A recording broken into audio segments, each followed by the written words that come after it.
We're going to call the General Government Committee meeting to order. Looking for a motion to approve the agenda. I'll move. Any discussion on the agenda? All those in favor? Aye. Carries. How about the minutes from our February 11th meeting?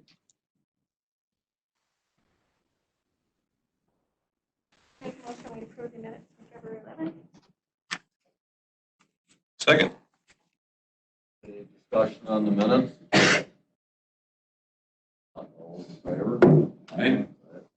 Carries. Anyone has any conflicts of interest on any issues we have today? Are there any public comments? We have no public comment.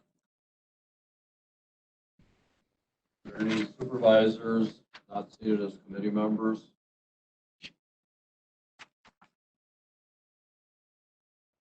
Let me make sure. Call in user 2. Can you identify yourself?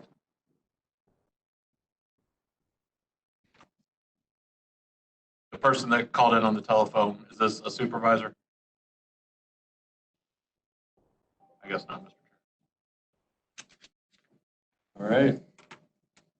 Are there any announcements or committee information you need?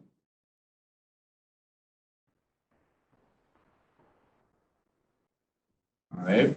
We're leads us to the discussion of possible action regarding Resolution 1021. Allocation of net proceeds for the lime quarry.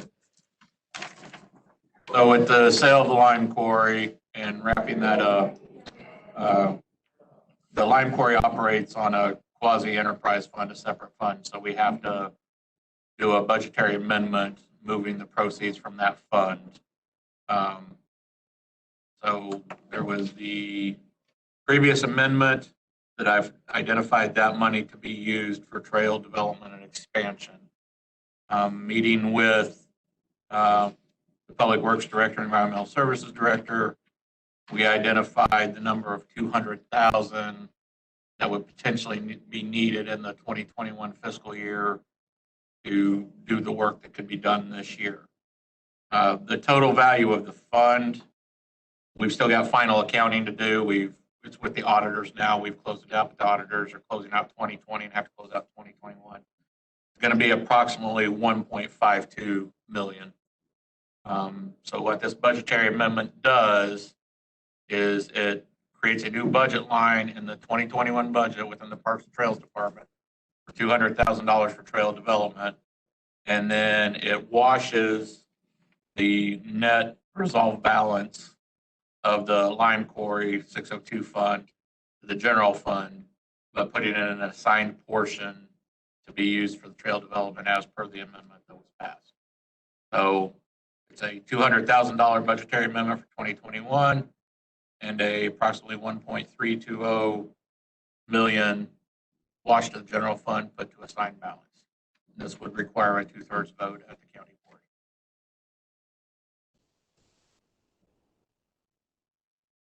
We should probably try to get a motion on the floor to have discussion. I'll make a motion to send this with approval of this committee. Second. Discussion. I'd like to offer an amendment to the resolution, or I understand that the amendment would actually have to happen at the county board and not at this committee after speaking to Malia. But I was advised that this committee could send it to the county board with the recommendation if they approved. I would like to see $500,000 of the proceeds of the sale of the lime quarry or go towards maintenance and improvements of the Polk County Recycling Center. With the balance to be in the trails and the $200,000 amendment to this year's budget. With the study not in yet that OFF is doing, I would also offer up that the recommendations of their study, if those improvements would be less than that dollar amount, that we would only use what was recommended within their study to do that. And I understand that study isn't done yet, so I can't really offer that up. But I would like to see this advance to the county board with the committee's recommendation to have the amendment with the provisions for the recycling center. And then also I mentioned to Chris that based upon the advice Malia gave me, we would need to amend the county board agenda to allow for that, or it would have to wait until the next county board.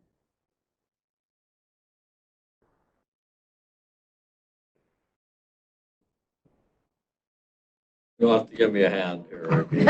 So Is she trying to make an amendment to the motion? I think that's how you could take it, Chair, is that, so it's been first and seconded to send with a recommendation, and she's offering an amendment to that motion that it gets sent with this recommendation So for, she needs a second to that, Correct. and then we would vote to whether that's included. correct. All right. So yours is a motion to amend? Yeah, I would like to amend the motion to allow for this. Yeah, I think we all know what it is you're looking for. Just, Okay. you need a second Okay. to keep it going. All right, so we have so now is there any discussion on the amendment to the motion? Yes, my only opinion would be, we've been working on this or the recycling for a long time. Clearly, staff has got a lot of ideas on what to do. My personal feeling about it is this would be premature for us to start funding something without even having clarity of whether, on the table is whether we're going to keep operating it or not operating it. So, to me, the appropriate time, if you wanted to use funds for this, let's say after the study gets done, staff gets done with it, would be at budget time, to spend the money, because you're not going to spend the money today. You don't even know what to spend it on. And that we would do that at budget time or at next year. And you could still make that amendment to use those funds at any time during the course of the year, at budget time.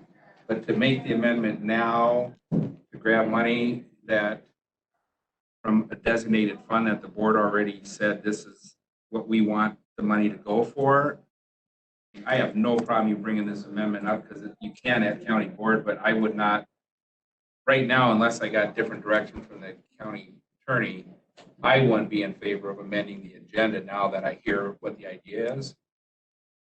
I think there'll be a time and place where we need the money if the county board chooses to keep going on with the recycling center. Clearly, it's going to need money. County staff has already said it's going to take $1 million to $2 million to get the recycling center to where it needs to go someday. So clearly, it will need money. But I don't support the amendment right now, just as a supervisor on this committee. That's my comment. Go ahead, Mike. I got a letter from Waterman, I guess now a couple of months ago, that they have discontinued picking up for recycling at St. Croix Falls, and I'm not sure if that's also true in Emery or if they're renegotiating that. But that is of concern to me that I think recycling is a big part of our county responsibility. That is to see that it happens. And we're being advised that it's being cut back significantly at this point in time.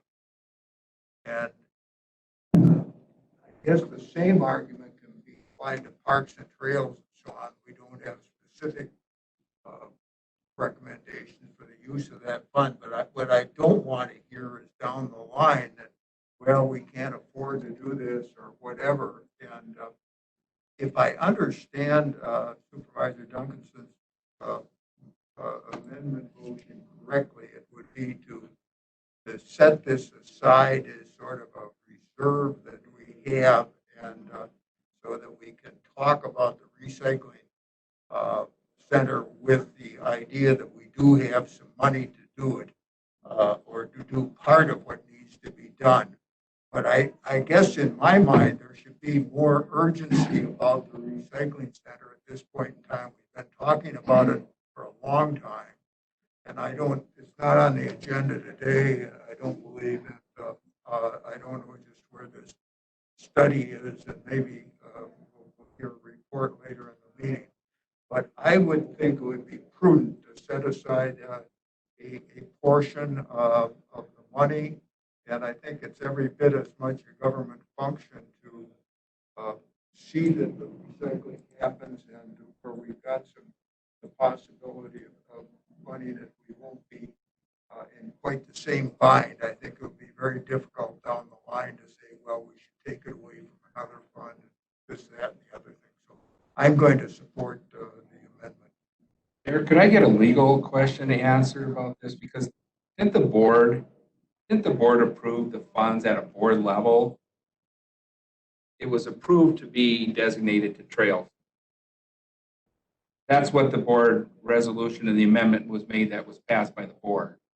The board asked this committee to come up with a resolution that would designate funds for the trail from the proceeds. Specifically for trail. But I don't think there's anything that the board did that would limit the ability to change that, as long as Yeah, went once back it to the got back board. right. Yeah, that's my point I think it's inappropriate for this committee to take up this. We're gonna let Dan speak if he wants to, and then we're gonna put it to a vote. Because we are going to stay on schedule. We have a 10:15.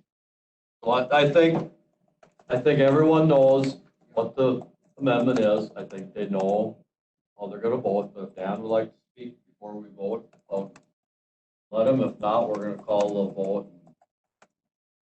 Any comments? All right, we're voting on the amendment to the sending this to the county board, whether it goes with the recommendation to funds for recycling. You're voting first on Fran's amendment. Fran's amendment. Okay. That's what we're voting on. So I'll just call it all in favor. Aye. Opposed? No, I'm in favor. Aye. So, well, it was 2-3, so the amendment failed. And now the motion was to send this to the board with the recommendation. Was the original motion. We'll vote on that. So the same thing, all those in favor? Aye. Aye. Opposed?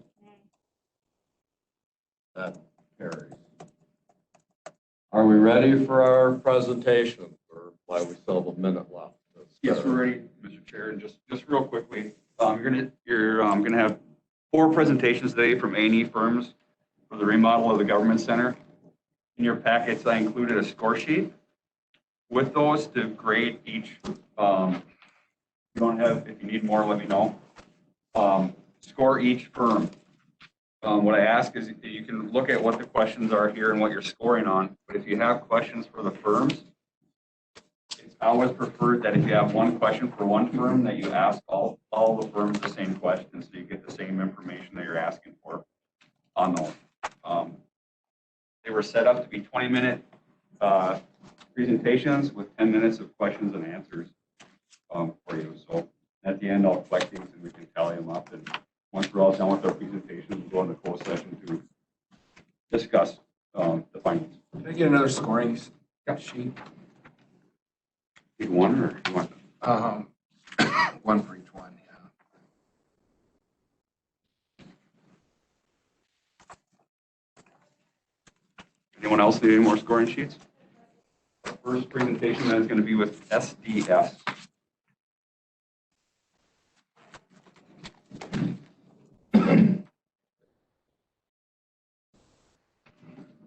Quite a rubber band. I've never seen a rubber And not band. one that big. Makes for a real good slingshot. Mr. Olson, that came off his track. Makes a slingshot. That's a bell. You guys Like introduce kind of yourself. remind the powers of SDS. Good morning, everybody. Taking notes. For the SDS Apex group, there's more in part of our team than just us, but we're the ones that are here. I'm gonna get that. Okay, perfect. So, My name is Dale Pointer, architect, president of SDS Architects. one of the principals. I'm Chelsea Vorse, architect at SDS. I've been there for about 11 years. Dan Peterson with Apex Engineering, one of the founders and vice president, and I work on the HVAC side of things. And we want to talk more about our team and all that sort of thing, but we want to emphasize even starting out that we are here for the entry, but we're also the people who'll be working, with you on the project. We don't just send out the good-looking guys to get the job and bait switch. We're the ones who do work on it. Are we able to get so we can progress through the slide? Yeah, if you plug it into that port on the wall right there. So you're aware that you have 20 minutes for a presentation, 10 That's great. minutes for questions. 'Cause We're going to try to do 15 and 15. you can split up your time any way you want. Yeah, we're going to talk really fast. But we really think that what's going to be most important is having a chance to converse with you a All bit. right, great. Because we already sent you information in our proposal that tells you the things that I think you need to know about us and what you're used to. But if you want to talk, go ahead. Yeah, we're just kind of laid out a kind of simple presentation for you guys today. We want to talk a little bit about our team, a little bit about our project experience related to your project, kind of how we understand your project and what our approach would be to it. And then I think, as Dale mentioned, we're leaving time at the end, maybe a little bit more, kind of have an interactive discussion. You guys ask us any questions, vice versa. And So SDS has been around for a while. I've been with SDS for 32 years or so. We've worked with Apex, firm-wise and everything for that long and more. We're located in Eau Claire, Wisconsin, which is an hour and a half away, which is relatively close. Our main area that we work with is Northwest Wisconsin, so this kind of regional state area. We've got half dozen people or 8 people or so in Eau Claire. We've got all the consultant things we do are out of house. So we have a mechanical electrical in-house. So we work with folks like Apex, Brettler for site, ERA for structural, as the rest of this team for this project. Tom Tuig, another principal in our office, Dan Gran, contract administrator. Again, all this information was really in the proposal. We have a team of people ready to work. We work with construction managers. We weren't quite sure. That's one of the question and answer things is how that arrangement is working for you. But the proposal or the RFP mentioned construction manager. We work with a lot of construction managers on a lot of different projects. just to add to that a little bit, as Dale mentioned, we've been working with Apex for 25, 30 years. Rettler is our site civil engineer that we put on the team, and Erickson Road and Associates is a structural engineer. Not really knowing exactly till we get in what consultants we might need, but always having those guys on standby. Likely we'll need some input from them. We've also worked with both of those firms 10 plus years, and so we're very established. We have a good relationship working with our consultants here, and we'd really be ready to hit the ground running with them. And as Dale mentioned about the construction manager, we have over the past 5 or 10 years worked a lot. The majority of our projects have been with construction managers. Having that workflow, knowing where their expertise comes in and where our expertise comes in, and really knowing how to work with them, I think is a really great value that we would bring to this project as well. So moving forward, Dale's going to talk a little bit about Real quick, through some project experience. I mean, I've been involved. My first project with SDS was a courthouse addition remodeling in the county. I don't have to get into it a lot, but in that particular instance, we were heading on and doing the juggling game of all the different county departments as well as the jail for that project. Pueblo County Courthouse, similar situation, although in this case, we're also working with courtrooms, making them accessible. But it was, again, in this case, they rented some property to have some other offices in for a while, but we moved everybody around in the existing building. Had the advantage of, with Cottage Grove, some of their public works and police and Parks and Rec and things, bringing them into a new building. That was really kind of probably the simplest of all the processes that we've been involved with. Most recently at Eau Claire County Government Center, we were involved with another firm in designing the new jail. We were involved with the exterior of the jail. They did the guts and the security part of it. But we were responsible for all the remodeling on 4 floors of the existing courthouse. Really, the first phase of that was moving law enforcement, which was Eau Claire Police and Eau Claire County Sheriff, expanding them into areas around them within the existing building. And then the second phase of that, after the new jail was constructed, was about 100,000 square feet of remodeling, and that involved everything from EDRC to everything. But we did have luxury of some space there. On the third floor, we expanded Huber, moved some of the departments and things that don't have as much direct public involvement. The floors, some of the court stuff, county clerk, courts are on the second floor. We weren't really messing with those this go around. Expansion to human services, moving district attorney, county board. We actually were able to create a new county boardroom with some leftover space. And here's the law enforcement remodeling part that was done in phase one. The rest of it was expansion and moving everybody. And I think if you want to talk a little bit, I mean, that was a very, involved phasing construction Correct. period. We've got experience working with construction managers. That's where they can really lend their expertise about who needs to move when and how can we phase this to best be most effective, most cost effective, and schedule effective, and make sure that people, we allow the construction team to get in where they need. Even when you're doing a project that's just new construction, I mean, we see that kind of as a puzzle solving exercise. Well, it becomes a little more complicated and more interesting actually when you're actually moving around people in time and in phase two and not just fitting puzzles together technically. Then the ground floor too, another nice thing they had was a split level site, so we could have a nice main entrance for public stuff and a nice main entrance for from the other side for more human services related stuff. But yeah, that was a lot. That was a lot of work. It was a lot of fun. So what we understand about your project, and we have a lot of questions about too. I mean, we see the previous studies. We're going to have a sense of where you think things might move to. It wasn't particularly clear to us where departments were moving from, but and we understand too. And I'm going to give you a chance to talk to them about mechanical stuff because that's a huge part of this whole process. Yeah, well, obviously one of the big parts of this project is upgrading the HVAC system.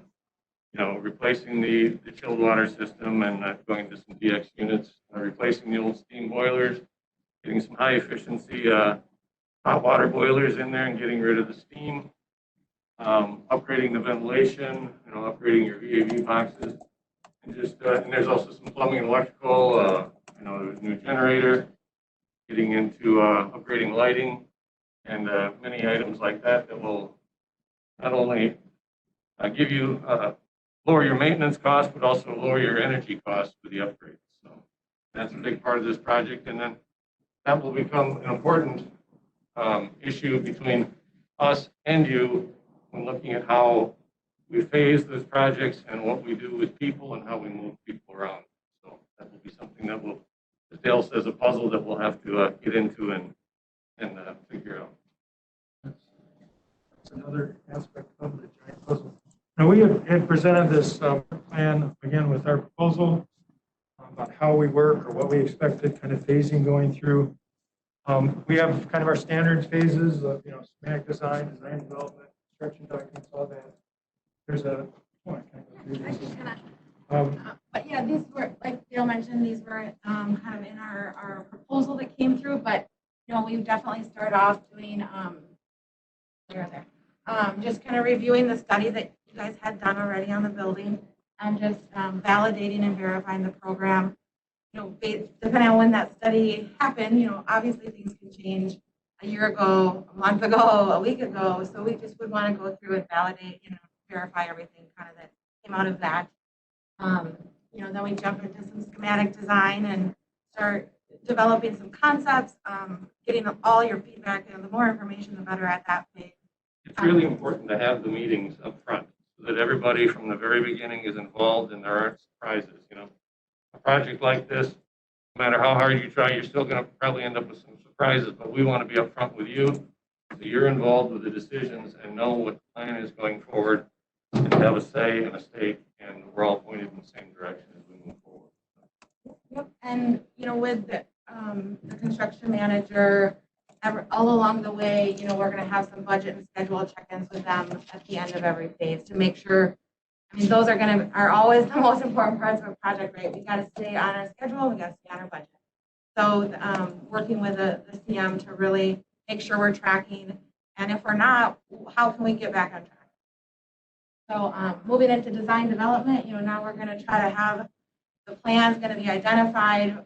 The concept is kind of refined, and now we're going to get into the minutia of things, more details, items like that.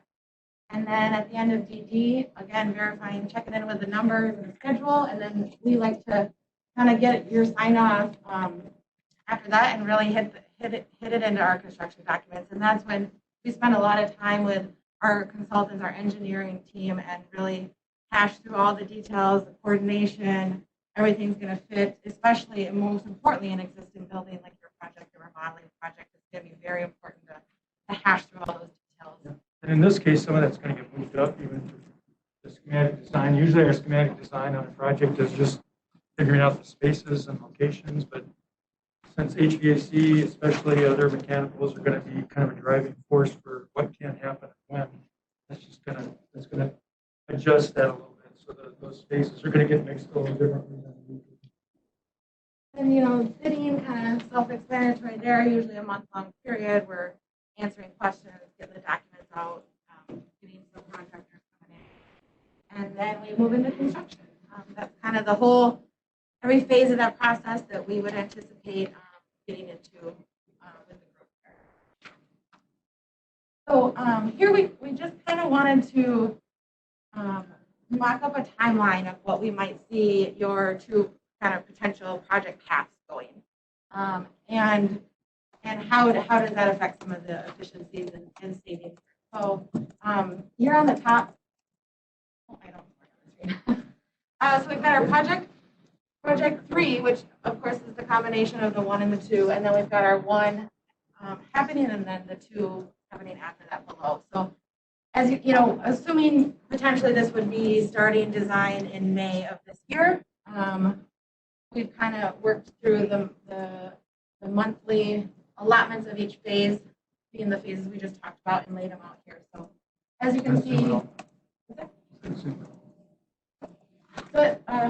as you can see, we've kind of got the combination project potentially going to May of 23, and then with the 2 having separate, that we've got to do everything twice, right? So we've got the 2 bid periods, the 2 construction periods, 2 phases of everything. So that's really going to, for obvious reasons, is going to add some cost to things and lose some of the efficiencies that would be gained with That's one of the things we want to clarify with you even today is because the initial word we got is that, this kind of interview was kind of for project 3, made the decision to do things, but we've also got some other mixed messages through the process that maybe that decision isn't made yet.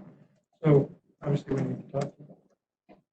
We can, kind of have that open discussion at the end too of our thoughts. It's a potential schedule. Obviously, things will change, and once we, potentially would get to go. So even in a perfect world where HVAC isn't involved, there'd be displacement and disruption of people, obviously, in the existing building that's capacity, let's say, and move people around. Adding to that, the difficulty or the added complexity, let's say, of replacing the HVAC system. The different projects I've worked on through time, the ideal situation is moving into a new building because that's easiest.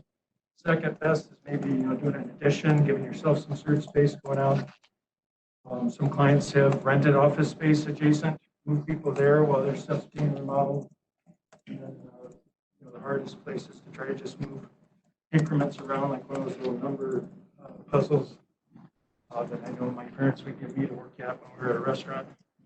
Just jogging things around. That's the most expensive, most complex way to do it. I think we're in agreement that we cannot accomplish your end goal by everybody continuing to work in their environment,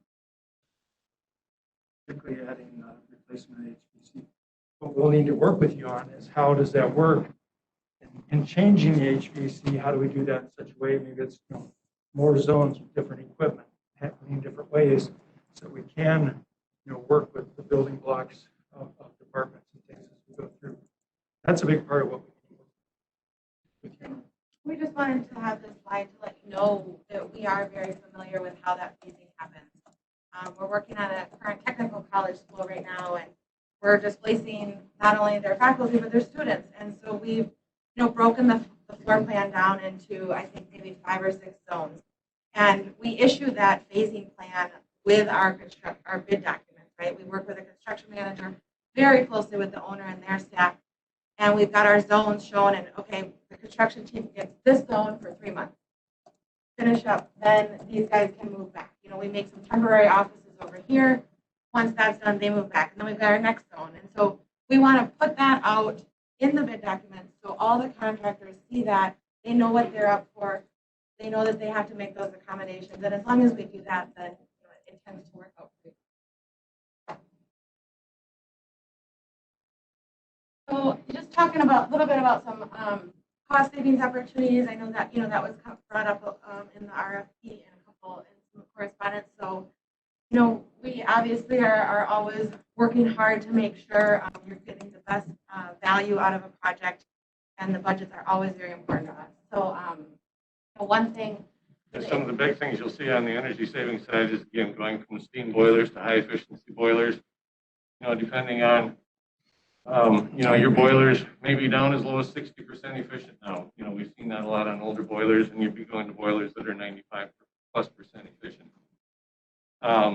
Controls, going from pneumatic to DDC, you can often see, and I don't want to be tied to a number, but you'll see 5 to 15% savings just in the upgrade from controls, things acting quicker, being able to control things better. And then lighting. What you don't always think about is 40 years ago, this building would have been designed at like 3 watts a square foot for lighting. Now it's designed at 1 or less. You take your square footage times 2 watts, and that's a lot of BTU saved on the cooling side. So there's some good energy savings on the HVAC and mechanical side in general. And during, even as early as the schematic design, we're going to work with Apex and the group to make those evaluations. Look at the paybacks. Does it make sense to buy a more expensive energy recovery unit?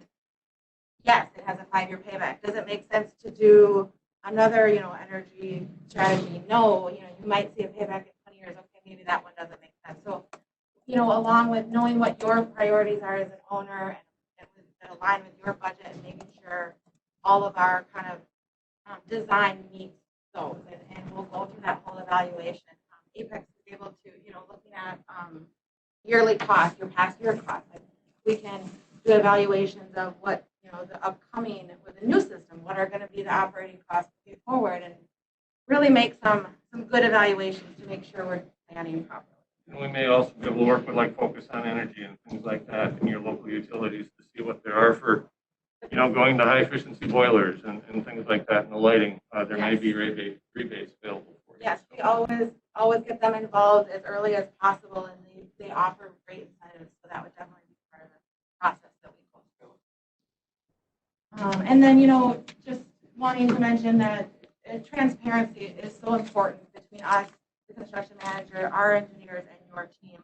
Just wherever the construction manager can weigh in and make suggestions, and vice versa. And we're just wanting to keep the more open, the more communication is the key ingredients to a successful project. That transparency and making sure we're all kind of aware of everything going on. So that kind of wraps up our presentation here, and I guess we can open it up for questions. Yeah, you mentioned construction management on there. The county hasn't decided yet whether we're going with a construction manager self-performing with that issue. What type of construction management can you provide if we did not hire a construction manager? Well, we're not construction managers, but I mean, I think maybe we need to make sure we're clear on the term. We do construction administration, I mean, with just a regular bid build kind of thing. We're on site, we're doing shop drawings, we're answering questions, all that sort of thing, but we're not hiring sub-consultants. subcontractors or anything like that. So we're not involved in that regard. We've worked with contractors acting as CMs, both types. And I do think that while that might not always be the perfect scenario, I think when they really do add value is when scheduling and budgets, are complicated or weird, or then I think it really does add a lot of value to go that route. So, go ahead. To answer your question, we have a lot of services that do overlap. Cost estimating, we do have experience with construction scheduling. We run through the construction project on every one of our projects. So we do have experience with those. So if you were to opt not to hire a construction manager, we would do, the traditional design, bid, build process with you. It's been, a lot of our projects lately have leaned towards construction managers, but we did traditional bid, build, design, bid, build for 60 years. So we've got a lot of experience with that. We just put a little more time in with you on that front end of our specifications, which typically would be a CM part, and we, work through those details. We'll just spend a little more time figuring those out, and we do the cost estimating and the scheduling as well. I would just say Yes, that's true. the CM has just a little higher. Short. It's just when I'm thinking CM, I'm thinking hiring subcontractors and organizing the construction. And that we obviously don't do, but we would just send it out as a general contractor project, and they would perform no differently. We'd have likely a general contractor on board that then, of course, would hire all the subs underneath them. And you would get the same, performance during construction. It's just some of that early on input from them is really great. And as Dale mentioned, when schedule and budget are complex, a lot of times you're gonna probably realize some sort, definitely a value, but also probably some cost savings from having them get on board. So, yeah. All right, thank you. Yeah. Good. Anywhere in the discussion has the concept of leads compliance come into the scene? Yeah, as far as green buildings, we have a lot of experience with LEED. It's not something that was addressed in your RFP, so we don't really touch base on that. We can certainly do that. It's going to be Comes down to numbers sometimes. comes down to numbers. I mean, a lot of the projects, we haven't had a project that has sought LEED certification in a little while now. We have 5 or 6 that have, including CBTC's Energy Education Center, which received LEED Gold. Most of our education projects for the state and for technical college system want to be LEED equivalent, LEED silver equivalent. They don't actually pursue the certification. I mean, that's just kind of a level of involvement. But I would say that whatever we do, we are looking for, we'll evaluate energy efficiency strategy. Go ahead. I don't think as a board that we've had any discussion about that up to this point in time. It's definitely something to consider. It's a showcase piece. If at the end you can say that you are LEED certified, but there are dollars related to doing that. And they're pretty significant once you go through the process. It comes down to doing all the commissioning or the verifying. Did you really go and put that in a recycling plant and have the contractor will have additional fees to do those things? What the approach that we like to take when we know the numbers aren't there, and like Dale mentioned, we did. It's amazing how both the engineering and architectural side these days, everything we do it is sustainable. We specify sustainable products, low VOC paints. We're always looking for the correct energy. Energy efficiency is just kind of the normal. It's just the norm, we have to do it really to pass energy codes and the building envelope compliance through the state. They have really cracked down on making sure our buildings are efficient. So just to pass those, our values of roofs and walls have to be so much higher than they did 10, 15 years ago. So what you're going to get as a baseline is really, can probably be silver, maybe just LEED certified equivalent anyways, but then you don't have to pay the $50,000, $75,000 to get the sign on your wall. But if a lot of, there are clients that is a priority, and we have certified staff in-house, as well as Apex having worked on lead projects before. So we do have the staff to support that project if that's something you guys would like to do. Is there a rule of thumb percentage for lead compliance when you're looking at a project? And B, I think should be accurate too. This is a remodeling a certain part of the building. Right. Yeah, so And it's, that gets Well, even you're harder. remodeling, but you're also replacing your HVAC Right. across the board Yeah. with. I just think this lighting, so there's- discussion personally should be had when we get into designing what is the building project going to look like. It's a good question to know whether these guys are capable of doing it. Yep. That's a yes or no, yes. Yes. We could spend all day talking about lead Well, service. just keep reminding you, you got 3.5 minutes. Well, that's Get my your point. We're questions getting- in and- Yes. We're getting long We're prepared to answers. lead if that's a Gotta ask priority. simpler questions. Here's a simple question for you. I got a couple for you to rifle through real quick. Okay. How many projects do you guys have currently worked on together? Your company and your company? Dozens, if not hundreds. Okay, so for how many years? Well, Apex has been involved, been a company for 28 years, and then I've been doing it for 35 years, and we've been working Okay, full so time. that's good, So, thanks. yeah. So you say it's a 1-year scope of work for the initial project? So what you're saying is you projected it to take about a year? Been a little longer than a year. Yeah. I heard You're I heard shorter. May 22nd through May 23rd, or Oh, 23. here we go. Yeah, we laid out a potential schedule, but For the construction. Is that correct then? yeah, I With what would. we know now. Okay, that's all I was asking. No, Okay. No more. don't hold us to that. but No. Yeah, that's just our Trust guess me. based on what we I know. know. I don't like people holding anyone to schedules. Yeah, you talked a lot about construction managers. I hear your point was you're saying complicated projects, you think there's value. I think there's value either way, but there's more value to be had, I think. That's in a fine, I heard, complicated- just wanted to make sure. You're saying you would rather see a construction manager on a project like this, or do you have no opinion? Can I say like 30% no opinion? I do think it would produce a better end result Okay, in that's all I your needed. project. Yep. Manager construction bid. So my big question is how flexible your crew is. I think one of the things the county board has tried to get its head around is, you can correct me if I'm wrong, as the engineer, I think I'd like to be following the engineer instead of the architect side of this part of the project.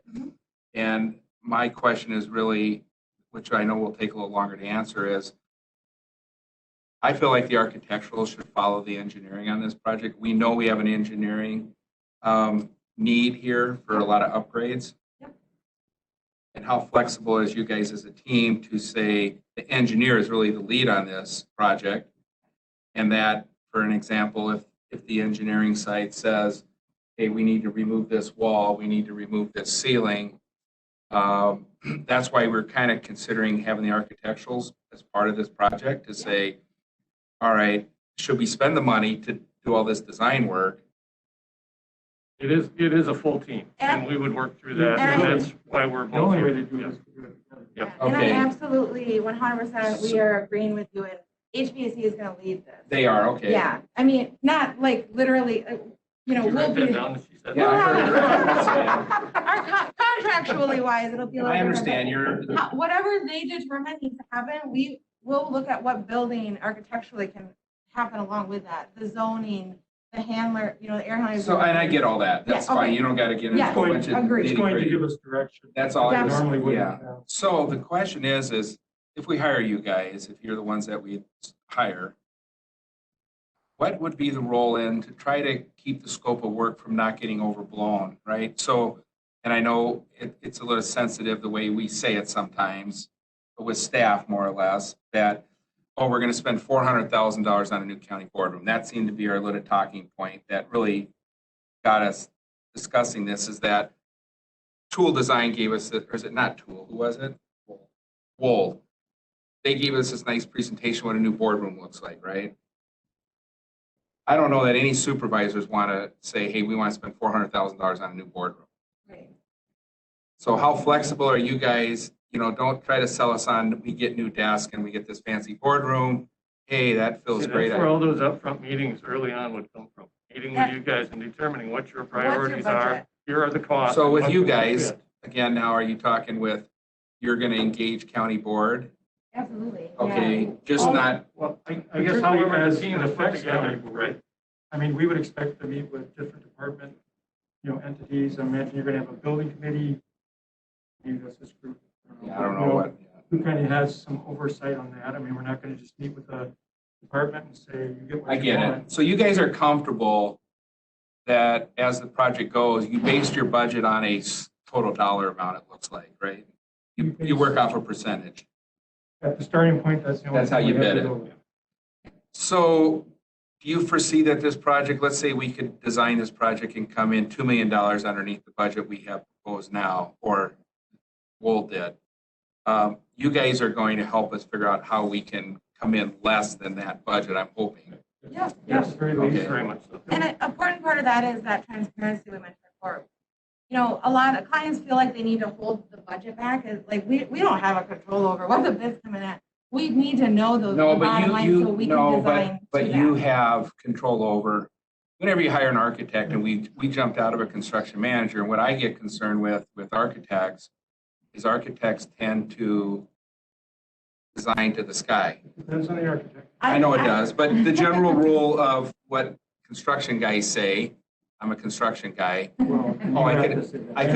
I could say you'd save $100 if you didn't have the architect involved in that decision, right? So just, that's how we generally think. Architects blow the budgets, Well, that's the whole thing. There's a balance. and that's what I wanted to hear, that you guys are willing to work with us to bring the budget And if you look down. at our projects, we've got all sorts of projects. We got projects that are that type, maybe with the state, Dreyfus Center over at Stevens Point. We've got projects, schools that are brick boxes because that's Sure. what the We client really. Design could do. portfolio pieces. Right. We need our projects to work for the We're clients. interested in working with you. Sure, that's all I wanted to know, is how flexible you were with really working with us to try to bring this budget down than what's proposed. Absolutely. We're on board for Sure. that every part I'm of the always way. trying to convince them that sheet metal is beautiful. Yes, it is. We don't need to cover it all up, That's right, right? that's right. Fancy finishes. Just paint it, okay? We could just Yeah. paint it. No, we're on board for that. We This is want a to work little bit with. new for the county. We've always hired a construction manager, and this is kind of a new approach to go this way. Mhm. And I personally, do you make your plans and your bid documents any different, knowing whether it's a construction manager or contractor? They'll be the same way of approaching the project. It doesn't matter which way we, For the most, I'd say for the most for part. the most Okay. part, Yeah. no. Our All right. specs are structured a little different. because I personally just right now would prefer to see a contractor bid the job, hold them to a bid, let the contractor work it all out, whether the contractor on this job says, I'm a contractor, and he's got a job across the street, he says, I'm a construction manager.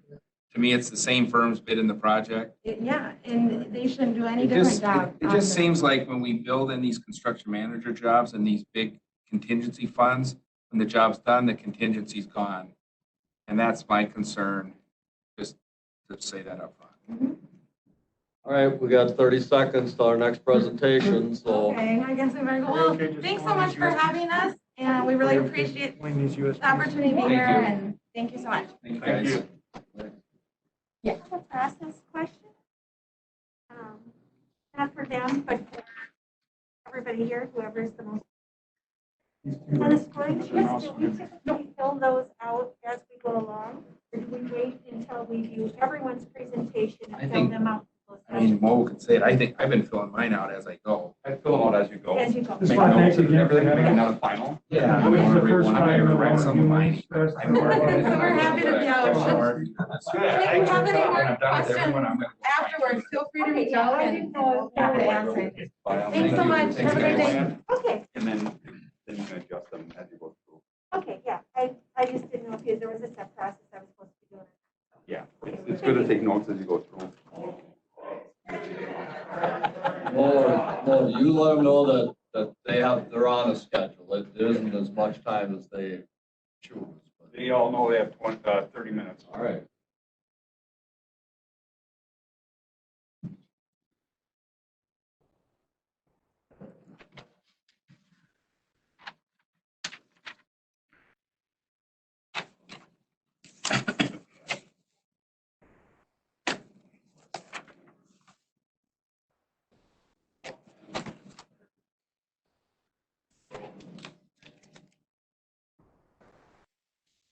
Under. Hi.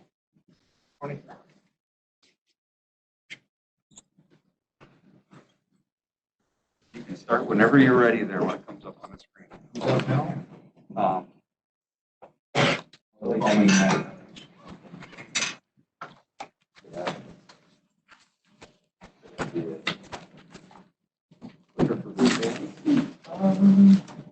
You have a clicker for the advance on the slides? You can actually touch the bottom of the screen right there. Okay, there we go. And it'll advance for you.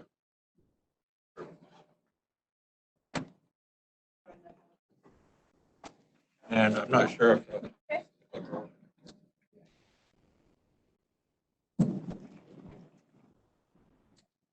Okay, well, we are LHP, and I would like to thank Polk County for inviting us to present our capabilities on this project. One of the things that I'd like to make sure it comes across today is that LHP is an integrative team. We've got all of the different disciplines that will be involved in the project under one roof. So that provides a lot more integrative approach, where we're really working more closely together, and anything that comes up during the project, we've got people who can find the solution for. So we focus on performance in our design. We focus on lifecycle solutions and the customer itself, both you as the client and the users and the constituents of the county. So with that, I want to invite our team to introduce myself. My name is Aaron Kelly. I'm a government studio lead. I'm an architect, and I'll be the primary point of contact in addition to Ann Porter, our project manager. Yeah, I'm Ann Porter. I'm a project manager. I'm located out of our Superior, Wisconsin office, and I have 16 years experience working with LHB on a variety of complex renovation projects. I'm Nathan Reed. I'm an electrical and technology engineer with LHP. Been in the industry for 20 years, with the vast majority of that being in government entity projects. Hi, I'm Ryan Thorson. I'm a mechanical lead on from LHP. I've been with LHP for over 20 years and kind of work in a lot of different areas, government. In addition to the folks that are here today, we've got a few other individuals on our team that I'd like to point out. Heidi Bringman is a landscape architect. She'll be working very closely with Dan Shaw, who's our civil engineering lead, for any site-related things. And then in addition, we've got Mark Vincent, who's another one of our electrical engineers, and Jennifer Babcock, a structural engineer. So we've kind of formatted our project discussion this morning around the questions and the focus topics that Mo had provided for us. We're going to go over the approach and schedule, talk about occupant health and safety and how we handle displacement of different departments during construction, cost controls, way that we can find cost savings, and then wrap it up with some of the key differences you'll find about LHP. So, Great. So I'll start out the conversation with focusing on LHP's project approach. As Aaron mentioned, we're an integrative design team, and we are proud of the fact that we have all aspects of design within house. We feel strongly that we work together with you to really listen to your needs and your wants and focusing on the future. Obviously, in our proposal that you have, there's a great deal of description on our overall project approach and all the different phases and steps that we go through. A couple of key things that I wanted to highlight is LHP's approach to our goals, our quality assurance, and our communication strategy. So LHP facilitates design discussions to help you identify those goals, and I know you've been working hard and you already have a study that you've prepared. We work with that information and we help you prioritize those goals, and those relate throughout the process that Aaron will touch on in our value analysis as well. Our quality assurance is important to us, so LHP integrates third-party peer review throughout our process, and that ensures that the construction manager, owner, and the design team have an opportunity to review the drawings and ensure the reduction of change orders, which helps us keep on schedule and on budget. As a project manager, I really value the importance of communication throughout the process.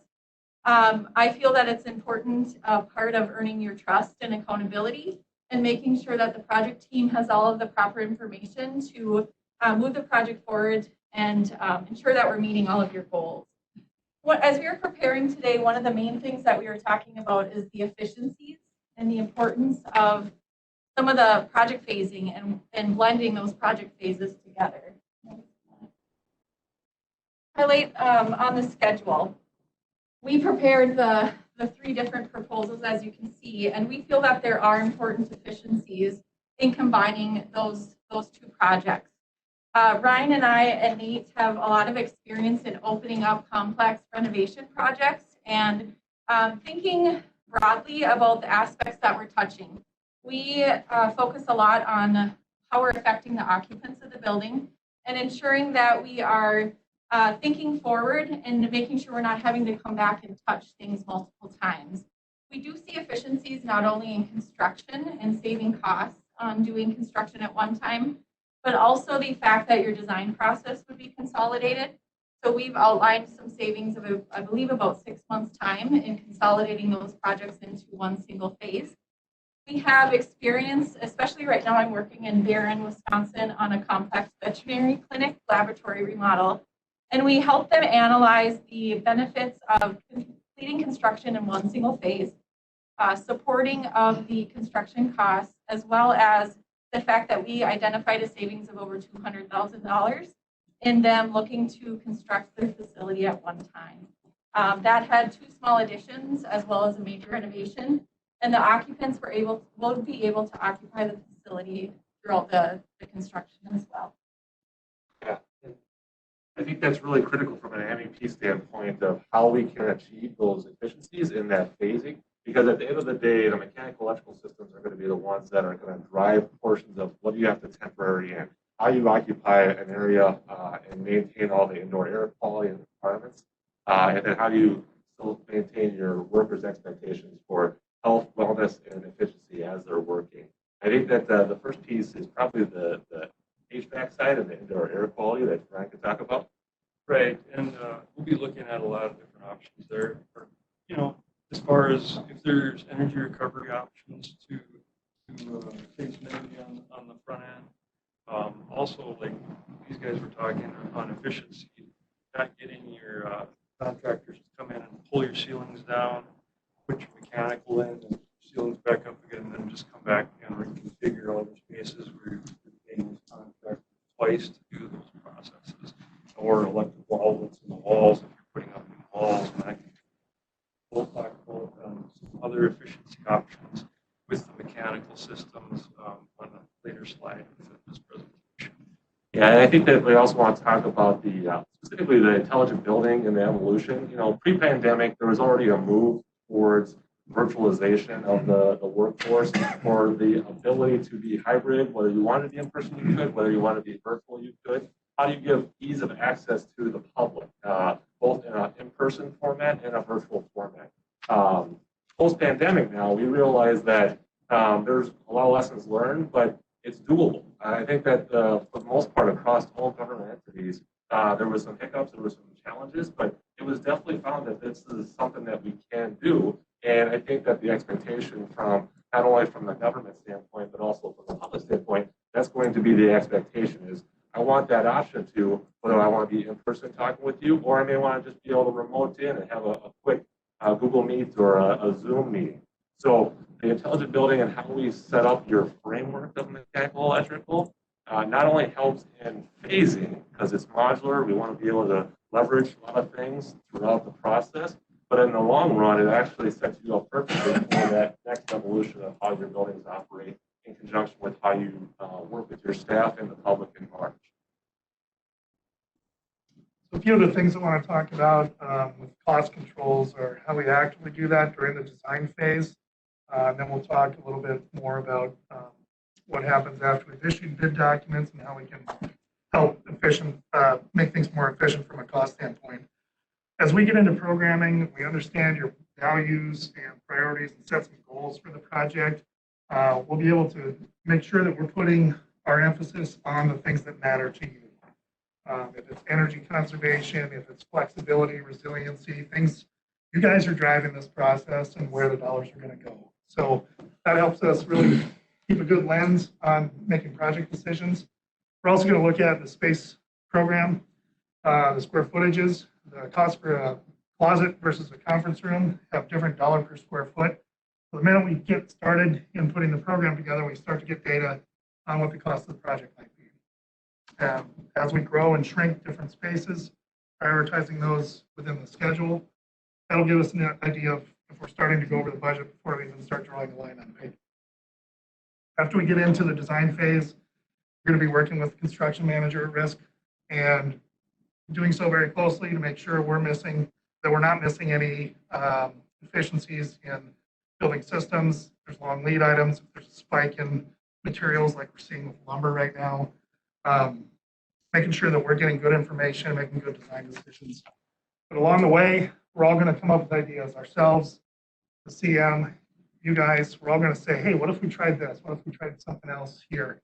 We're going to, before we integrate that in the design and go all over the place with a bunch of different options, we're going to compile that into a log and understand what the cost savings might be with any one of those ideas, what the impact might be to the design schedule. Because if we're in the construction document phase and we come up with something that's got a big impact, we might save a few $100s here. We're going to spend a few $1,000s redesigning things. So we want to make sure that we're doing things both in the design sequence, but also making sure we look at things before just integrating cost-saving ideas. And then as we go out towards the bid documents, we'll be using tools like alternates, and we like to use add alternates. So the base bid documents get you into your budget, and then as bids come in, if there's some room, we can add those sequentially within the budget. So moving into the next, we talked about opportunities for cost savings and mentioned a few things about the efficiencies of making both projects happen at once. We'll be working closely with the CM, as I mentioned, make sure that we understand how they plan to mobilize and how they would move around in the sequencing of the project. If we're doing separate bid packages to accomplish that, we want to work with them to make their process as streamlined as possible, minimize their general conditions. Ryan talked about avoiding rework. We'll think about what things we can do if there's a portion of the interior remodel that happens because it's more efficient to do it with one part of the mechanical system. We'll lump those together more by efficiency and cost and where we're disturbing the building, more so than just with the type of discipline work that we're doing. And then there's also the opportunity, like Nate mentioned, we've got swing space across the street. We've got some vacant spaces where departments could move into. We're also getting really good at remote work. And so if a department has less people in the office now and there's fewer people to start to shuffle around, we can leverage that to make the construction sequence work a little bit better. So that's, unless anybody else had something else to add on. I was going to touch on part of our process that we feel is very important is what we call round robins. And that's an important part of we do it at preliminary design and the completion of our final design process. And that's an opportunity for you to come in and sit and listen to each discipline meeting together, critiquing and analyzing each other's work. And that especially is shared after the peer review process when we've done our quality review. And it's an important part for you to hear some of those conversations, question things, and better understand what you're getting in your final construction documents. Cost analysis is also an integral part to that round robin. It's kind of like speed dating. That's how I would explain it, is that we schedule the day and you're rotating through with various disciplines, and you should leave with a better understanding or a list of items that we need to resolve as we move forward. And we have found with the CMs actually on a lot of the projects using this round robin format because typically they'll have access to our Revit model so they can see design happening live and they're costing live time frame so that again from an efficiency and a time standpoint, because time is the money, especially in today's world. Every week they can shave off, every labor hour they can shave off. That's what they're looking for. And by working through those round robins and the means and methods with us as the design team before it's finalized on paper, it's just a benefit to you at the end of the day, both in overall construction schedule and in overall cost. Yeah, so we wanted to summarize by explaining why we feel LHB would be a right fit for your project. We feel that we could complete both of your projects in a single phase by providing it on budget and on schedule. We also feel that hopefully through our proposal, we've showcased our similar work experience in complex renovations and additions, and our experience working together as well and coming together as a team for those. Right, and also getting rebates back from the utilities is a big thing. We've seen some really excellent projects recently from Focus on Energy. There's like a $200,000 rebate for Superior High School, which is a lot larger project than this would be. And also we review their initial documents to see if they have everything included that we would see included in a project on Shell Lake. To go look at it and ended up doubling their rebate just by adding the energy recovery units into the project. Yeah, and I think that's another component. As an RCD, which is Registered Communications Distribution Center, I'm going to be working day one with your IT folks. Not all teams have that opportunity.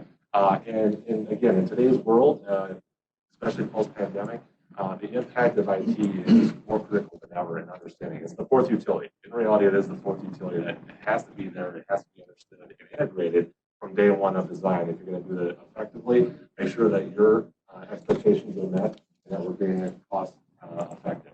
And along with those lines too, I'll be very conscious. I know security was one of the concerns or priorities discussed, both virtual and physical.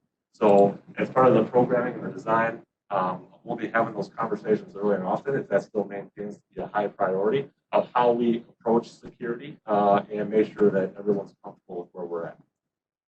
So this project is a really great scale for us at $7.5 million. That's right in our sweet spot as a firm. We're practicing all around the region here, so really feel like this is a good fit for us. As an integrative team, the fact that there's a little bit of ambiguity right now about how much scope gets bid off when, we're able to flex with you guys and ramp up and down. We don't necessarily have to engage and disengage with one different firm or not. As a consultant, we're all under one roof and we're working together on that one outcome. By setting goals with you guys and having things that we're going to measure performance by, we can be accountable to one another. And if we have an energy use intensity that we're looking to hit, those are measurable things that we can do. So we start out by setting those goals, make sure we're tracking along through the process with that. And if not, we can at least point to why and have a common accountability. Life cycle is a really important thing, especially in public projects like this. We're using taxpayer dollars. We need to make good decisions that are not going to burden our kids with a lot of problems down the road. And then lastly, it's a focus on the customer. And that's really what we're here for, is to make sure that you guys succeed and the community in Polk County really has a good outcome with this investment. So with that, we'd like to open it up to questions. The county hasn't decided whether they're hiring a construction manager or not. If we do not hire a construction manager, plans and drawings can move forward with self-management. Yep, absolutely. The things that they bring are just that additional depth of input for cost estimating, for schedule, for market fluctuations. But yes, we're absolutely comfortable if they're not on board. I'd like to follow up on that too. Again, yeah, I heard you talk about construction managers on your presentation. What's your opinion about a project like this? Because one day a company can say, I'm a construction manager on this project, for example, across the street. Today, I'm a contractor because we chose to go about it with A&E versus just going out and hiring a construction manager. I think you guys bid on one of our projects, our building before, right? I think I remember you guys. For the study. Yeah, it was for the study. Yeah. Oh, okay. Yeah. That's what it was. I'm just interested in your opinion. And I know it seems like everyone likes to just go construction manager for some reason. But do you have an opinion one way or another? And do you prepare the project different? Let's just say we want to just get a contractor bid it. He's going to do the same thing as a construction manager does. So why does industry and why would you guys keep kind of promoting construction managers in your presentation? That's just a question. Sure. Well, it is a good delivery system. We've had a lot of good projects that have been delivered that way. The things that we find value in with it is the pre-construction services. Having them involved and at the table while we're making a lot of design decisions helps mitigate the cost overrun. I mean, that's really the biggest thing.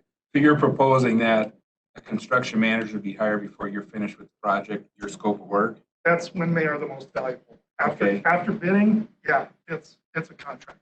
Doesn't it seem like, I mean, just personally, it seems like with contractors, you could hold them a little more to the bid. And it seems like construction managers seem to always have these big contingencies and they just get eaten up on every project. They never are still sitting there when the jobs are done.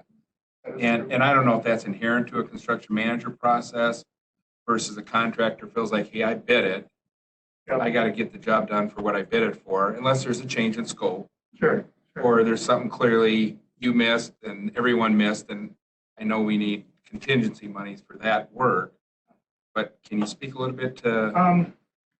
We don't prepare our drawings differently if it's You a don't? CM or a hard bid, Okay. because a CM still needs to go out and bid the job in a public setting. So you're still Sure. getting competitive bids. It's open. They may self-perform if that's something you allow, but bidding should be the same. Well, it seems like they self-perform. It's easy for them to self-perform by just saying, hey, I couldn't get bids. We hear that from construction Our managers. experience has been that, yes, they try to self-perform, a certain percentage. Right. Which can be good and bad, right?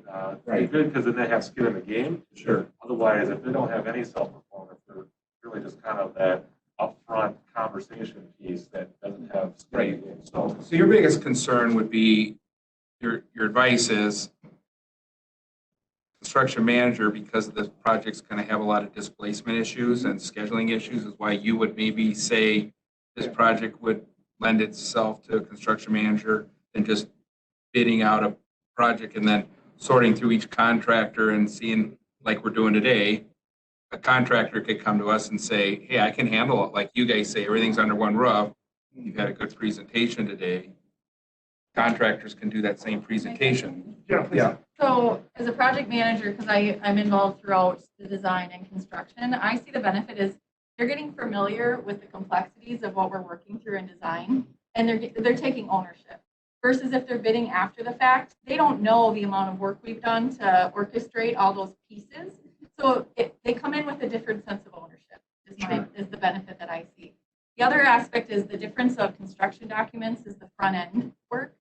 That changes a lot of scope on our management style versus a construction manager taking the front end and bidding the different work categories and compartmentalizing each division of the work and doing separate contracts, which it's all different based on how you choose to proceed. But we have a really strong administrative team that can do either or. They know the ins and outs of Wisconsin and how to run through all the bidding process Sure. and make sure that it's Thank done you. well. Everything else, you answered all my questions. So beforehand, thanks. Mike, you had a question you had asked the last group. If you want to help them on lead certified, or you want to ask that question here? I asked the prior presentation about lead certification, and I don't know if you want to make any comment on that. Sure. Well, LHB is probably one of the top firms in the Midwest for sustainable design. My group in particular has done a number of LEED projects, LEED Gold, LEED Platinum. So we're probably the best team to deliver on sustainable design in front of you right now. It's something that I would recommend if you're thinking about it, start it now. It's not something that we're going to add in during construction documents. It's a fully integrated process from the beginning of design. We need to budget for that. There are additional costs that would go along with that. And we can help mitigate those additional costs if we know about it in the programming phase. But if you're thinking about it, we want that, and we're very capable and eager to help you do that. Do you operate with any rule of thumb as what a approximate percentage additional cost might be for LEED certification?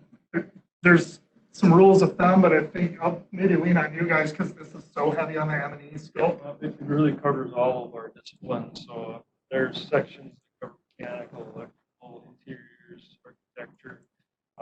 It really depends on what level you're going to do, because it's all certified through Platinum.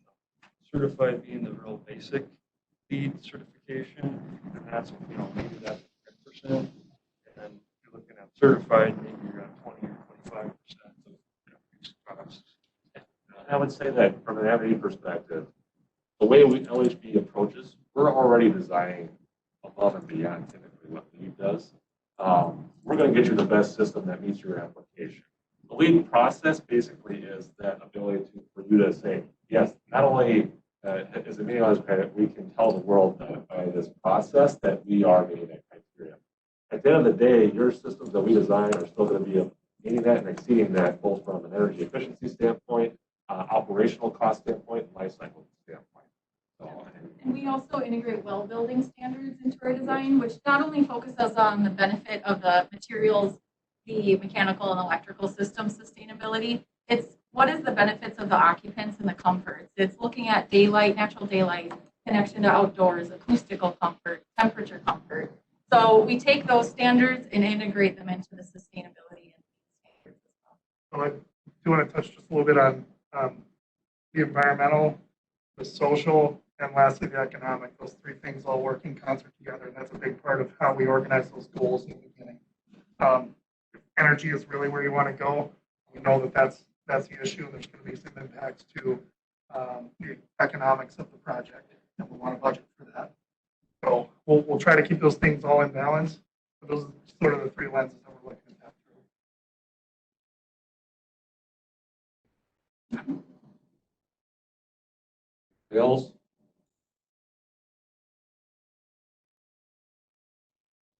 We'll have 2 minutes. Karaoke, anybody? Ryan, was there anything in the complexities of the existing mechanical systems? It's pretty basic, but a couple things from the pre-design, as they had mentioned, using condensing units in multiple locations. I think we would, if we had the project, we would look at that, but also look at maybe a chiller.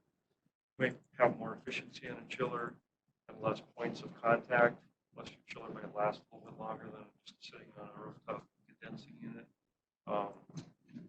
And the manufacturers can play with chillers to increase their efficiency by doing little things like changing the fans or changing internal pumping systems. The other thing we could look at with the chiller is heat recovery. That way you could use that chiller for dehumidification at the same time you're cooling the spaces. There are options that look at that right now. We have implemented some of those at some smaller recent projects. Would this project lend itself to displacement ventilation? In the larger spaces, we do a lot of displacement ventilation in schools, and have done some in Bushway Ranger Station in Ely. We did a raised floor system up there. Displacement's going to get you a lot better indoor air quality, good thermal comfort. Normally, you want it in larger spaces. It's a little bit difficult if you have modular cubicles laid out a lot in spaces. We have done them in that situation before, but with an existing building. Do you want to explain what that is a little bit? Explain displacement. So displacement is you're pushing out air a little bit cooler than the room temperature. And what it'll do, it'll be a low diffuser sitting on the wall. It'll dump the air out across the floor, and it'll track itself to heat sources, people, computers, anything like that, and create an air plume around the person. So you're getting fresh air directly from the air handler versus the air that's getting mixed from a ceiling system. All the air that's coming down from there is mixing with the air you've been breathing, and then you're getting to rebreathe everybody else's air to a point. Some of it gets extracted too, but I could probably talk about that for about an hour. So there may be opportunities to integrate that strategy. But you're not cooling the air down as much, and you're not pushing it as fast, and your return air up here is 80, 85 degrees because you don't care how hot it is. With 100% fresh outside air. Yep. All right. I'm good. Thank you, guys. Okay, thanks, everyone.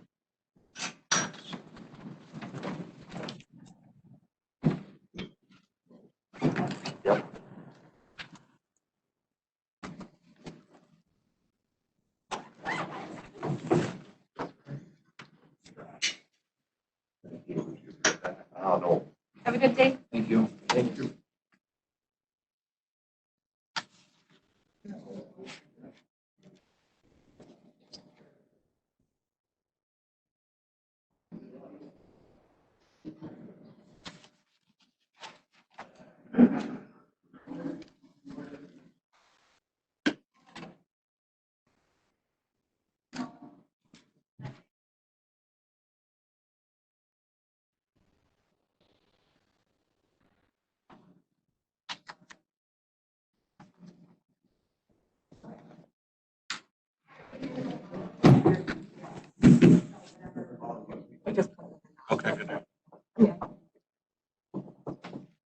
The next presentation will be dimensions. Good morning. Apex. How's everyone today? I know I should have probably put a different suit coat on for the second interview, but Yeah, we already know what you're gonna tell us. Who would you work? A little paperwork. Okay, he's gonna get more questions then. We've got your books. We do have another handout for. Oh, you have another handout? Yeah, this is new. This is just the interview. What you're about to see, what you're about to see on the screen is contained in here. Hi, how are you? Wonderful. Excellent. There. Hello there. Good morning. How are you doing? Doing well, thanks. There you go. Untouched by human hands. See that? I'm safe. Whatever you got, I'm okay. Yeah, Tina, you need the clicker?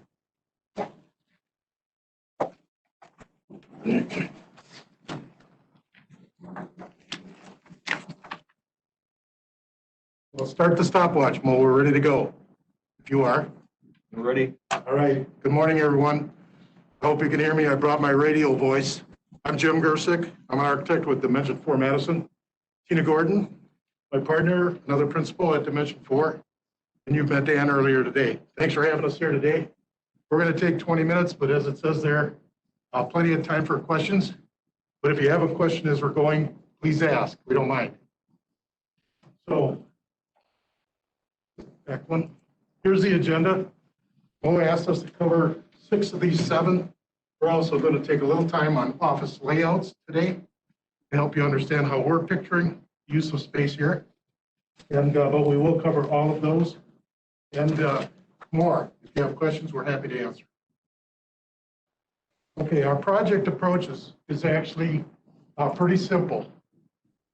We really believe in careful use of our clients' limited resources, and by that we mean money. So every time we're talking with you about the project, one way or another, we're looking at the way to make value happen. So everything's contained in the WOLD report. We're going to question. It doesn't mean we throw the baby out with the bathwater. It means we're going to ask why, so that we understand and you understand the same level for the rationale. We think that's important. We believe in absolutely open communication at all times. If you have a question, ask it. We have the answer, we'll answer. If we don't, we'll go get the answer and let you know. That's just how we work. Sort of wear our emotions on our sleeves, you know. Nothing fancy about us. Roll up our sleeves and get to work. We'd like to engage the county staff in the project in one way or another. People that work here have a vested interest in making the county healthy, growing. We want them somehow engaged. We'll work with you to figure out how to do that. So that's the spirit of partnership that we're talking about. And you will see plenty of design options. And each of those options are not just a design, they're a budget. And they're a discussion about the impact of those options on time, money, and disruption. And go ahead, Tina. And you'll see us talk about disruption plenty during the next 15 minutes. Okay, so for example, what we're going to do is kind of a case study where we'll talk about the upper level right above us in the east half. And we'll kind of concentrate our efforts on that. So one question is phasing. So during the infrastructure project, how do we go about phasing? Because there only is a certain amount of limited space that we call surge space. We have to disrupt people, move them out of that space, work in there. And particularly, most of our slides, by the way, are focused on the infrastructure project, but we will talk plenty about the remodeling project and the combination project as well. So we'll discuss phasing options with you. of course, as you get into the phasing, you know, big thing is how does the HVAC play into this? How does the electrical, how does the plumbing play into it? You got, you know, putting in a new heating system and a new cooling system, but also keeping the building occupied and running is going to be something that we're up to the task to meet with you and figure out. And it's particularly important for risers. In a concrete framed building like this one, You can't just cut a hole anywhere you like. So these notions of sprinkler pipe risers, no sprinklers here today. So you have big pipes going vertically as well as horizontally throughout the new building.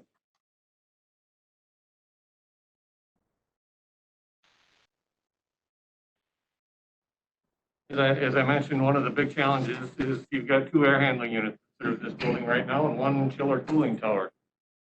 So how do we work with you? How do we move people around? How do we get the new systems in and keep things, people have to maintain ventilation, maintain heating or cooling depending on the season. This will take some meetings and some head scratching and some time to figure out just the best way to do this. And that sprinkler piping is really just like that ductwork. It has to run horizontal, but it also has to run vertical.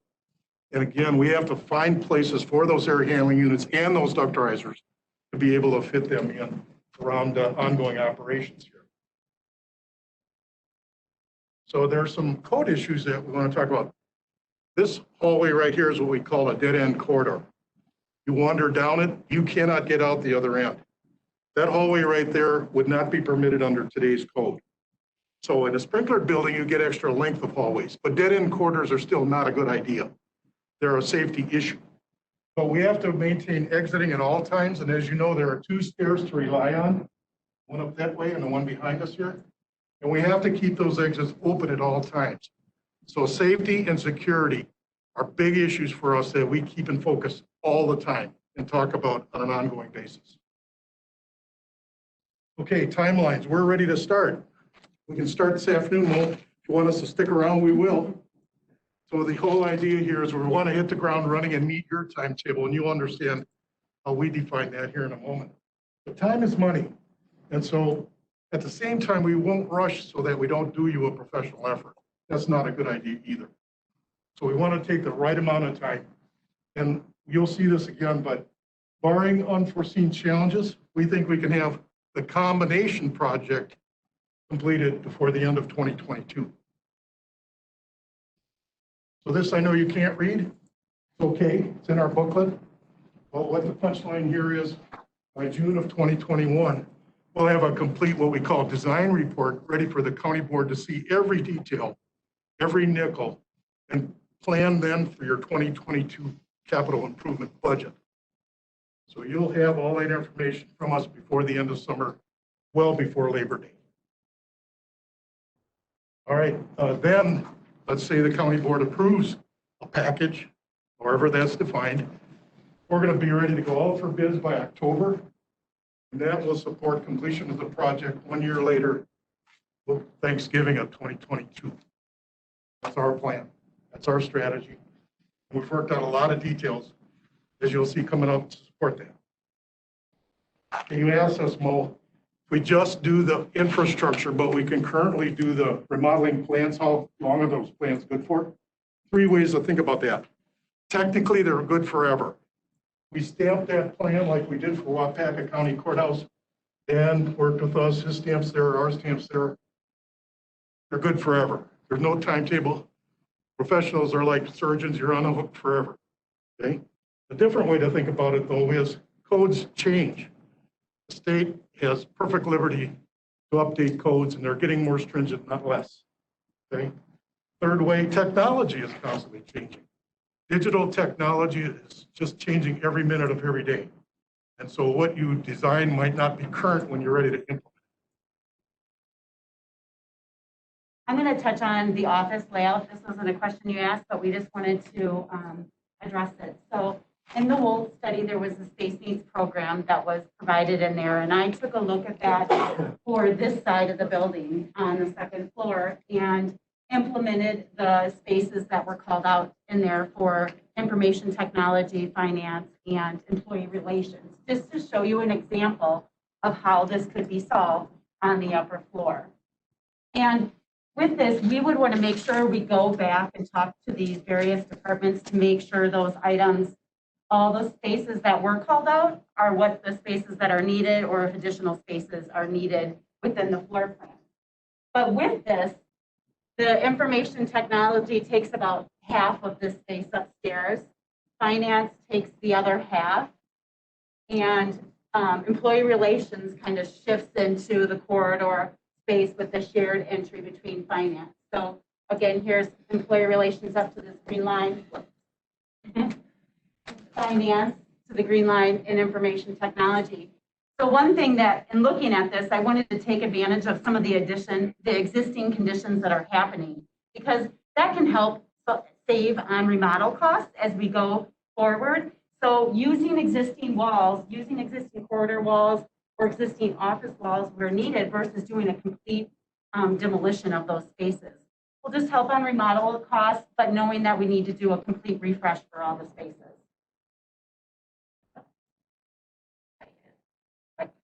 And then the second thing I wanted to touch on was just with COVID design, we're having to think about things differently with office design. So some of the changes that we're seeing take place in office design are collaboration spaces. So these are where, you know, everybody working from home or coming together and having a space to work together within office space. So it may add some spaces to that space needs of thinking about that, of how can those different collaboration spaces work. Thinking about flexible mobile design, not only in where you work, where you sit down, but maybe moving to another space that just gives you another opportunity of working in another space, but also like physically, maybe having sit to stand desks as well. And we're also seeing that employees are needing more focused heads down areas. So having workstations that provide social distancing and physical barriers between, especially during today's time, but also giving that a space that people can do their heads down and work. And the density of workspaces are definitely changing. You know, we can't be adjacent to one another. We need to spread out and make sure that we're maintaining physical distancing as needed. And then within that, COVID also brings into something that we'll look at on the HVAC side is discussions with you will have to determine what level are you comfort with, you know, just increased infiltration or filtration in the air handling units, or do we look at things like bipolar ionization, just things to help clean up the air? Our goal here next is to talk about finding savings. And we really believe this, that we can work hard with you and do a combined project at less than $5 million. You're going to say baloney. We'll show you how we plan to get there. We will include several of the deferred items in there because you'll hear us say it in the next few minutes. It only makes sense to do that. And all deferred items will be addressed in one way or another and put on a capital improvement plan over time. And that's important too, but we will not sacrifice quality at any time. And our whole approach is to saving taxpayers dollars. That's why they elected you to come and sit in this room. Okay, so we're going to go right through the Wold report. And the way to understand this is our estimate underlined. This is their estimate on the right. We're not being critical, just analytical. We've thought about this a lot. Okay, so the first element is re-roofing. If we take that out of the general contractor's markup, we can save money. And Mo's done, and Rod, they've done re-roofings. It's not magic, no rocket science. We can save money on that element. Toilet rooms. We've got some ideas here on how we would not change the width of the masonry opening. That's a bad idea and costs a lot of money. So there are ways to solve that accessibility issue without changing the width of that masonry opening. And there are lots of them. And then we'll talk about the number of toilet fixtures. We think there's enough space within the toilet rooms as they exist to change the locations and the spacings around them to meet ADA if we don't have to add the number of fixtures. And we believe right now, to be confirmed, we believe you got plenty of fixture count in this building. Comes to the mechanical side of things, as the report said, we'll be replacing the old chilled water cooling tower system with a DX. We will be replacing the heating and ventilation system. We've got old steam boilers in there right now. We'd upgrade those to high efficiency boilers. And then get some water treatment in that piping, clean up the piping system you have.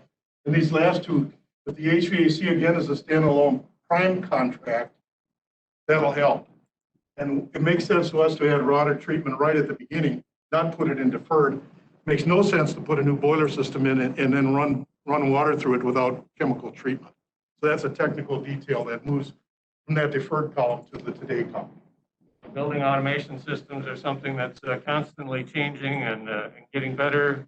providing you with better control and also better energy efficiency.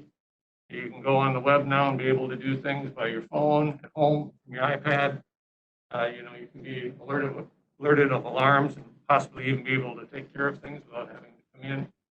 You get rid of all the old pneumatic lines and the pumps and the leaks.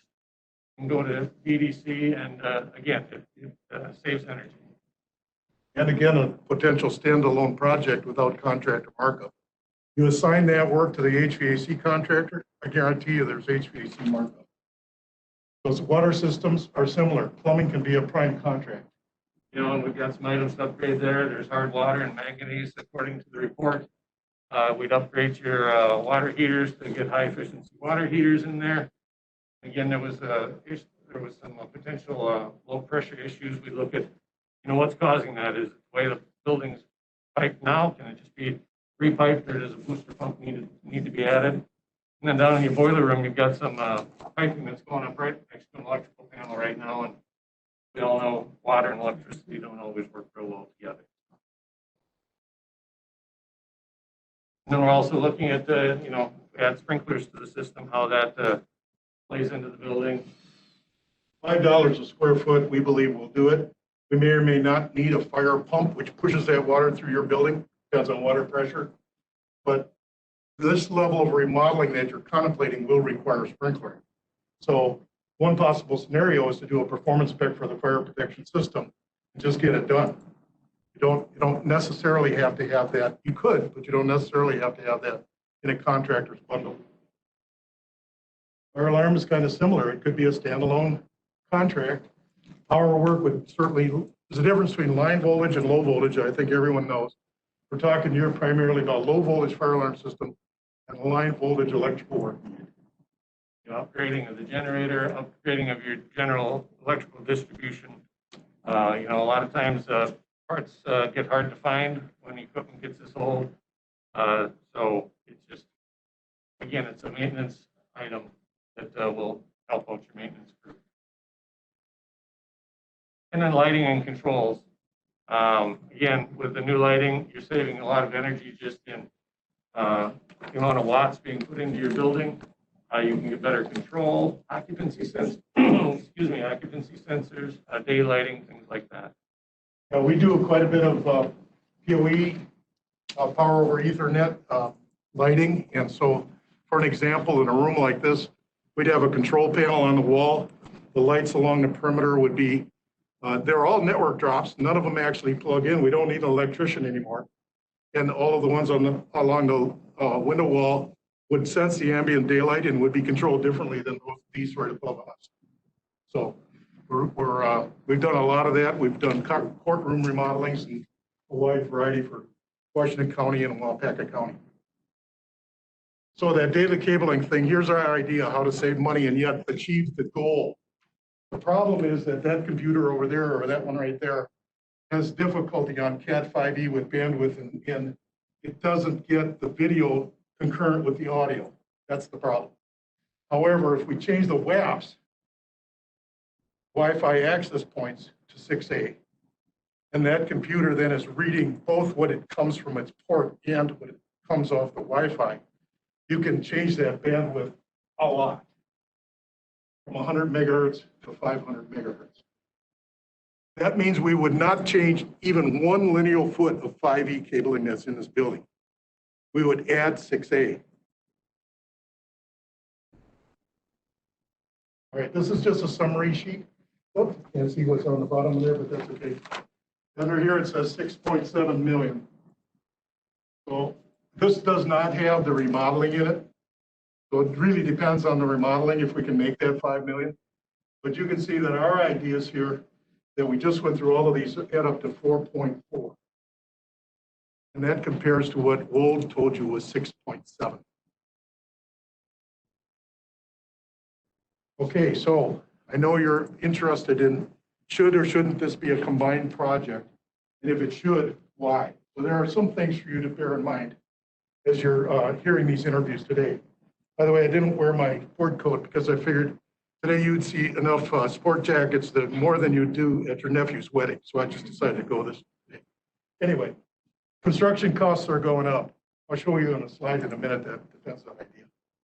Disruption has very real cost. At minimum, we have to build temporary partitions to control dust. At minimum, it has very real cost. Customer service will be extended in time. It'll be doubled effectively in time. Construction administration costs, things we do for you during the construction phase, that'll be double.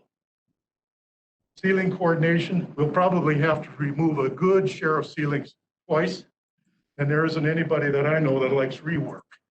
It's costly. More stringent code requirements, I mentioned that before. The pandemic changed density, Tina mentioned that earlier, and the better physical environment does create, proven fact, greater worker efficiency and effectiveness. Less turnover, greater employee satisfaction, lower HR costs for the county. So here, Mortensen, not us, you know them, they're out of the cities. This happens to be out of their Milwaukee office. They're recommending to their owners to look at increasing costs 3% in 2021. We'll take our word for it. This is Mortensen. They're a big contractor player. So we also have some ideas. I asked Mo if you'd be open to hearing our thoughts on how we could reduce our fee. We can. We can reduce our fee to $387,000 if we do performance spec work, as we've just described through the earlier slides, on these three systems. Last but not least, 2 minutes. Cool. We're right at 20. All right. Everywhere in the yellow, you say, these guys are from Madison, what's up with that? Everywhere in the yellow, we have active projects right now. We work Northwoods much more than you might perceive. I know we're under the radar in terms of name recognition. We're around. So thank you very much. Appreciate it. And please ask questions. Be happy to answer. Go ahead, Mom. The county hasn't decided whether they're going to hire a construction manager or not. If the county does not hire a construction manager, what do you guys bring to the table for that? Yeah, we said in our booklet, we are willing and able to offer what we call Clerk of the Works, which is actually with both Rick Anderson, Dan's partner over at Apex, and myself personally, will enhance our level of construction phase services through a concept called Clerk of the Works, which is a well-defined term that enhances the architects and engineers services and will allow you to avoid hiring a construction manager and pay their fee. What you would pay us extra would be a fraction of what you would pay a construction manager. So we're here anyway. All right, thanks. I got a Answer your question, Mo? Got a question for you. So, in your opinion on a project this complex, with as much displacement as we possibly could have, with your past experience, do you have a recommendation on leaving cost aside, right? Would this project run smoother having a construction manager involved sooner, or just bid it out to contractors? Yeah, if you decide to have a construction manager, if you make that decision, then we would strongly recommend bring them on board as soon as you can. I'm asking your opinion. In our opinion, you don't need a construction manager. That's what I was asking. We work with projects that are much bigger than this and much more complex without construction managers. And we just finished at Wapaka County Courthouse. That was hard bid. Myron, you know them. They did that, and we managed How their many construction. projects have you guys worked on together, and how many years have you been engaged with each other? Well, more than 12 10 years. I'm sorry, Yeah, probably 10 or 12 years. Okay, so you've And been many on projects. many projects. Thank including you. Wapaka County Courthouse and many others. Yes, sir.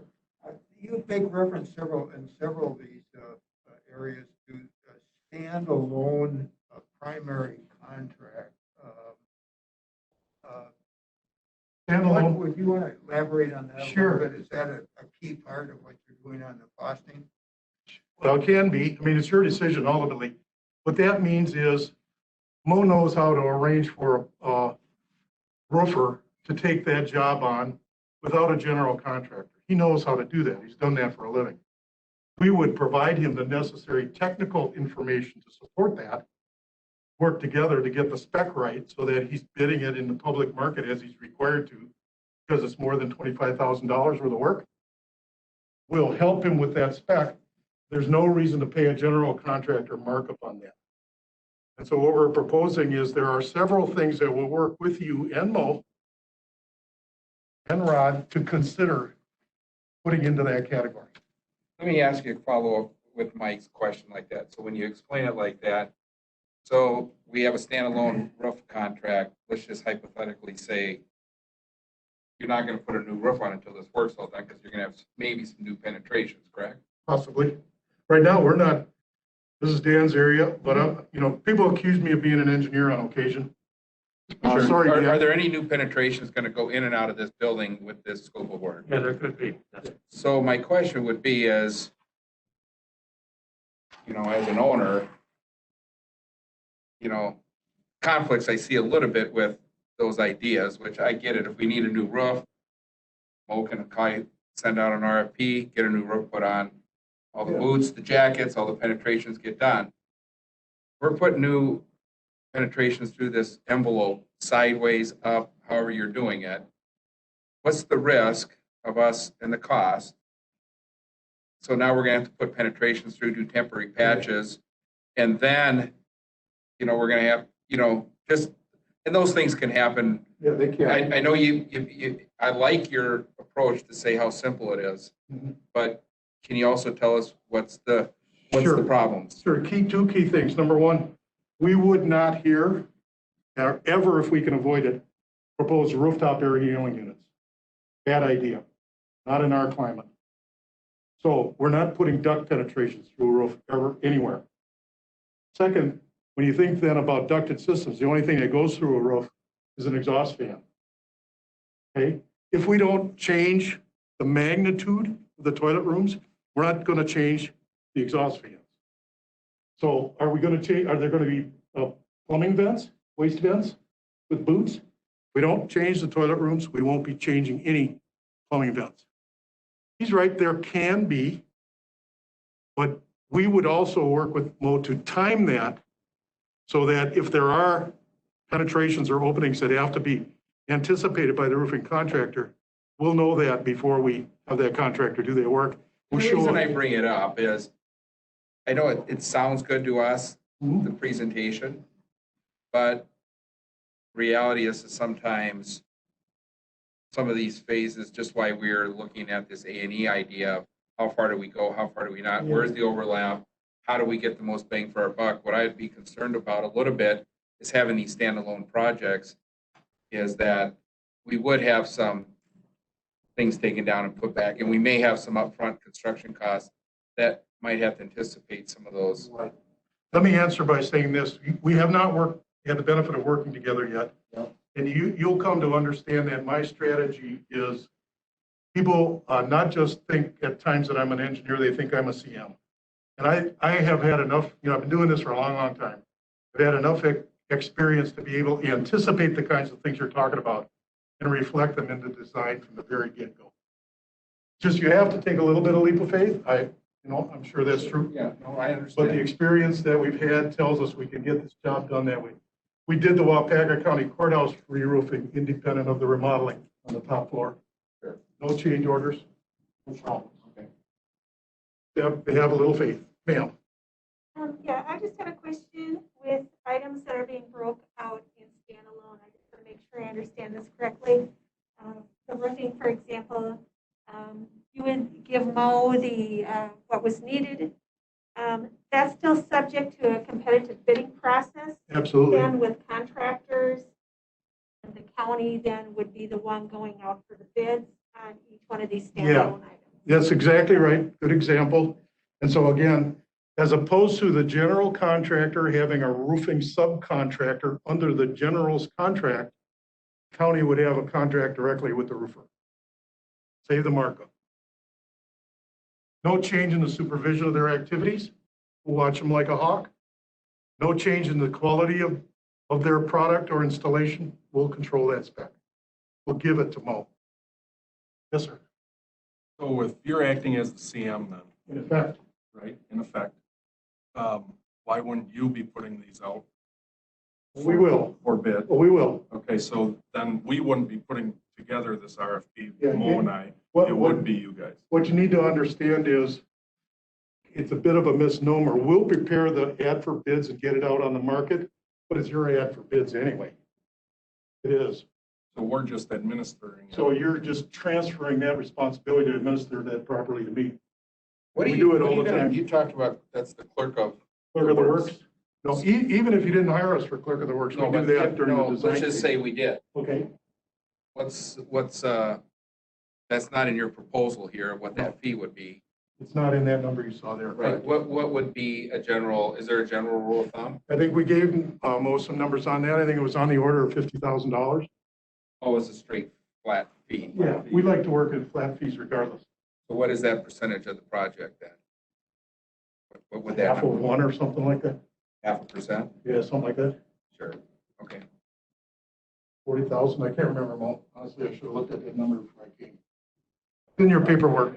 It's in this booklet right here. Thank you. Yeah, we do fixed fee. You want to know what you're going to get from us and what you're going to pay, then we hardly ever, never's a long time, we hardly ever ask for additional services. Is your fixed fee also based on your services for scope of work?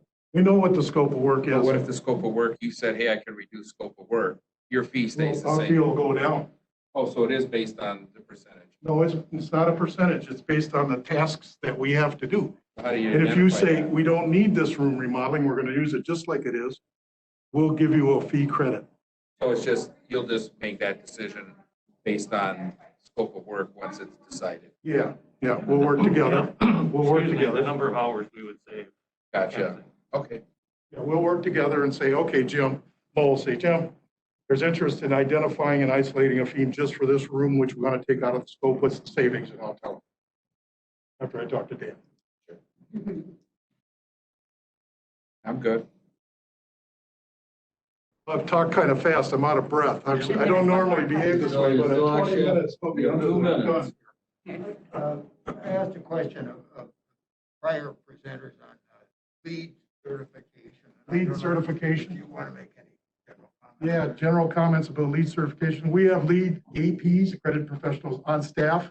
We have lots of projects that go through the lead tracking process. We're doing one right now for the Lac du Flambeau tribe. But most of our clients decide not to submit it to USGBC because of the costs involved for certification. But it's a process of seeing where we're at from certified to silver to gold to platinum on virtually every job. Did we overstay our welcome, Mo? No, we still got a minute. Well, you can tell I like to have fun. I do this partly because I enjoy working with people like you. You know, obviously we have 20 hungry families to feed back at the ranch, so we do it for that too. But we really enjoy working with folks like you and hope we can in this case. Thanks for having us. Thank you very much. Thank you all. Appreciate it.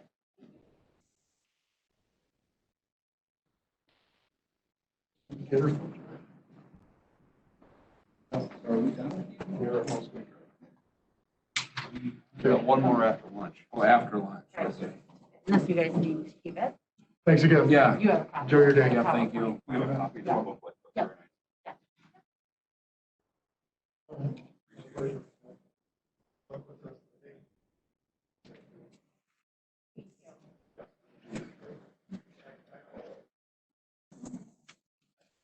I think we're gonna recess from noon to 12:15, and then 12:20 is our next presentation. So, I don't know, we're recessing for lunch. We're going up powder, what we're going with. We should have food here if they were going to deliver it. Is it set up yet, or? I'm not sure if it is. Though.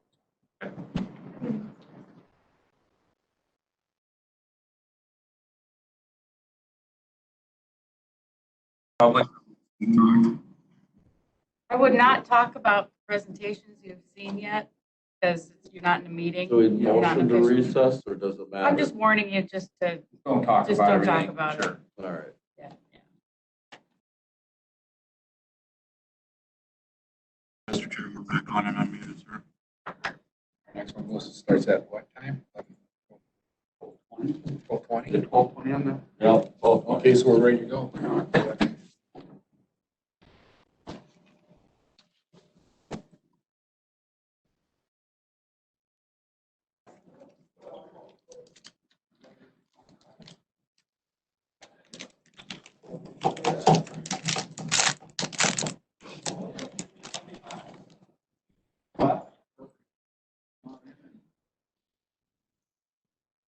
have a bunch of more. The last presentation will be from BKV. Good afternoon, folks. Hello.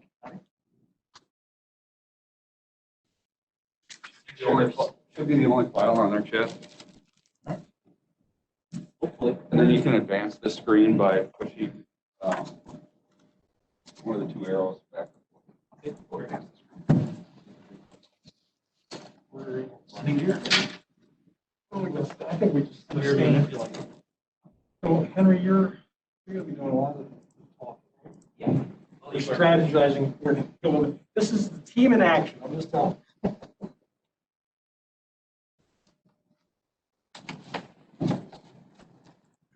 Sit down.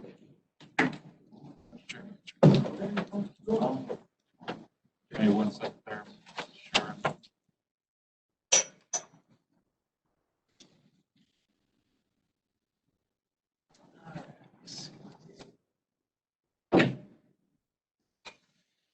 Just touch the screen to control. And or the clicker. Yeah, that'd be fine.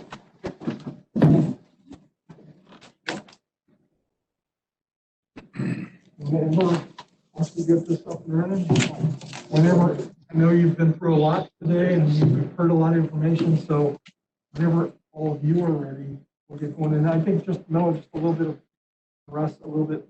So I believe that as we talk, we can take these off, or you want to keep them on the whole time, or I'm sorry, what was the protocol for that? For the order, you can take them off when you're presenting in a political setting. Okay.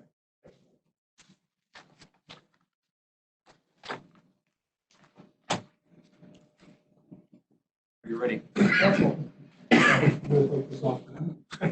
Good afternoon. My name is Bruce Schwartzman. I'm a senior partner with EKV Group. I head up our government sector, and we appreciate the opportunity that you've given us to talk to you all today and talk to you about what we do and how we'd like to assist you in this project and some of the values that we think we bring to the team. So again, I'm the partner in charge on the project.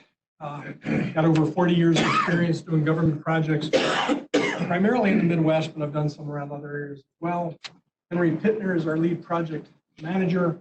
Henry, again, like me, has done a number of years, has focused on this type of work, on county work as well.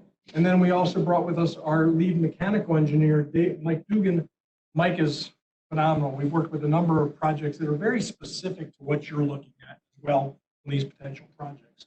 And then in addition to us, we've got other people that support us. So BKV is a full service firm. We have mechanical, electrical, structural, all in-house. And while we've all been working somewhat remotely, we're expecting that to go back. But in our Minneapolis office, we have 100 people in one office. And the reason the in-office makes sense is because by all working together in one firm, we've learned to work together to produce documents and information that minimizes change orders, minimizes issues in the field, because we're one full firm. In addition to us, we do have a number of other individuals too that will support us, and that's the rest of the team, as well as some security technology. Henry's moving me ahead because we have a short period of time, and we want to get a lot of information. Thank you. So we understand the 3 projects. The primary project, project 1, which, roof replacement, mechanical systems, a lot of it is upgrades, kind of deferred maintenance to this existing building. And again, we've met with Mo and Rod, were great, giving us time to walk through this building a couple times, getting familiar with it, and we've got some great information to share with you. Project 2, of course, is some remodeling and moving of some departments to create some public service efficiency within the building, as far as an operational efficiencies. And we've got some thoughts for that. And of course, project 3 is how does it benefit all of you? How does it benefit the county to try to do all of it at once? And where's there some efficiency? Well, we'll run with that. As far as our approach, one thing you'll see about our company, this is your project. We're not going back, doing something, come back saying, here it is, good luck. This is your project. So we collaborate a lot on everything. Our goal in the method and way we do projects is you're involved in every decision, every detail of that project. The materials that are used, the systems that are used, the service, the maintenance, everything that's involved in a project, you're involved in. It's a very seamless process. We're going to take the information that you've developed before, we're going to fold ourselves into that, and we'll be a partner with you on this. At the end of the day, we're looking to provide you with a facility that hits the goals you need, but does it very cost efficiently. So we'll be a very collaborative. Our record of being on time and on budget has been unparalleled. We've got a lot of projects we could show our on time and on budget track record. I think with that, I'll let Henry get into the other meat of the discussion. So I'm Mike Dugan, I'm the mechanical engineer, and we've taken a look at this project from two different standpoints, two different design concepts. One is a replacement of the various units as we go through a floor by floor situation, and the other one is to simply remove the equipment that's in the penthouse and approach it as a floor by floor method with distribution coming out on each level with each floor handled by itself. So these are the two design concepts that we looked at to solve the needs. And part of that discussion, Henry can say it too, is how do you do this work and minimize disruption to your staff? How do you do this and make sure that you're doing an efficient system, but able to continue to operate as efficiently as possible? And both of these methods will accomplish that goal. One's a little easier than the other, creating new mechanical rooms in the corner. This one's a little bit more complex, but both can be done with minimal disruption to the building and its operations. The real purpose of showing this is to kind of show you what the approach is to answer the first of the 6 questions that we were talking about. But it really, for us, gives us an opportunity to show you how we think out of the box sometimes. And we don't know if either of these are right exactly, but it is beginning of the thinking part at least, and we wanted to demonstrate that ability to you directly. So the other question you had was about employee displacement. This would figure on project 2, obviously, a big time, but it still figures quite a bit actually for the project 1. So you have to start moving people to get some of the other work done, the ceilings, duct work, those kinds of things as you look at that. So essentially what we do is we put together a set of goals and principles that underlie those goals. So it's really about safety and security for everybody in the building. Make sure that's a top priority. We have to keep the operations continuous throughout. And then it's really about, if you think about it, it's a lot about wayfinding. At some point, your main entrance is going to be closed. You have to do the work up in this zone. So how do people know where to go? And you have great signage out front. Public parks this way, for example, and we'd have to look at some of those opportunities as we come through. So what we did in looking at all of this is there. So we took a thought about how to actually move people in the facility, and it's really about 4 phases of work when you think about how it might work. And these work together with the ideas that Mike had on distribution, work with either of those methods also. But the bottom line is you have to start at the bottom. Everything flows down, right, on the restrooms that way. We have the mechanical space that we're replacing the boilers, those kinds of things. So when you look at this diagram on the left, really hard to see, I'm sure, from the back there. I was hoping to be able to zoom in, but or look over there. But what you'll see is the first part of the project would have to be the boiler room, getting all that put together, because that's kind of the basis of everything else to work. But from there, you're actually doing the restrooms, because you have to set the base for all 3 floors that go up from that. Then it's really, you have to move people out so you can start looking at how to change the ductwork, all of that. So all these arrows are actually moving people to different places. We have the advantage right now of the COVID and a lot of people working at home. So how we make some of these moves, who stays home, who stays here, we have to have the forward-facing to the public components be in the building at all times. And so how we use those is really important. And I don't know if this is right or wrong, but it's an idea to show you that it actually can work all the way through if you do both projects at the same time. If you just do the project one, it still works. You still have to make the same kind of moves. It's just they don't come in. They come into different spaces at the end. So that's kind of construction move in. That's how it's laid out. Same with the next phase. Then really you have to basically then have the lower level complete as you're looking at it. The area over here, though, is kind of still being used as swing space. As you think about where the clerk in the mailroom is right above it, and then later on up at the top, all those spaces are the same size, basically. So it makes really good sense to move them. Maybe it doesn't, but it graphically makes really good sense. But organizationally. Organizationally, yeah. That's something, all of these are concepts that would be vetted out. Exactly. Again, we want to show how, our thinking ability, and your question was directly about, what the effects are. And then from there, you move right up to the third phase where you're working the top floor. That's a little trickier because we're using mostly that upstairs area because we've got two big open areas available. But there are spaces within where we can move people and make that work. And then finally, at the end, you really end up with 2 or 3 spaces, actually 3 spaces here that get the final work done, and then everything's complete from that. So lots and lots of fun there. Back to Bruce. Thank you. And one thing I do want to point out is I would be, I would be a point of contact. Henry would be the main project manager. That's kind of an organization we want to make sure is clear as well. So from the timeline that we're looking at is the way the RFP described it is talked about like project 1 first and project 2 happening a year later. And we've done this with other facilities. Pennington County in northern Minnesota, we did exactly the same thing. And what we did is basically you're replacing the heating system during the cooling system and replacing the cooling system during the heating system. So making sure that you allow for the time to get the equipment and make those changes so that we can keep you in operations. Never without heat, never without cooling, and we're still trying to allow that time for debugging of those systems.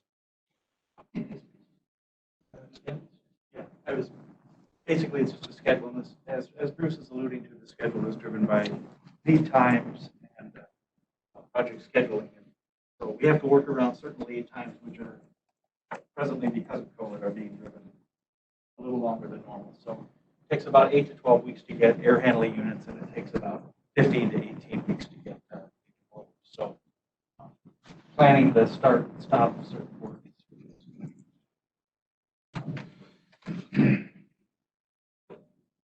Cool thing is it actually works timing-wise because we want to start doing the boiler and all that once winter's over, and the schedule kind of fits that. A nice benefit to the logic, at least, thinking through it. In the benefits of the next one, which is doing project 3, doing it all together, of course.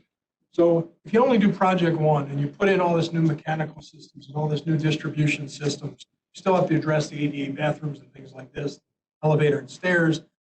But now what's happened in those offices areas is you've gone ahead and we've put in new ductwork, new mechanical systems, new lighting systems to address all the things you wanted to in project 1. Now you're going back later at some point in time and saying, well, now we're going to do the office remodel. We're going to move your commissioner's chambers. We're going to move all these things that we've talked about moving.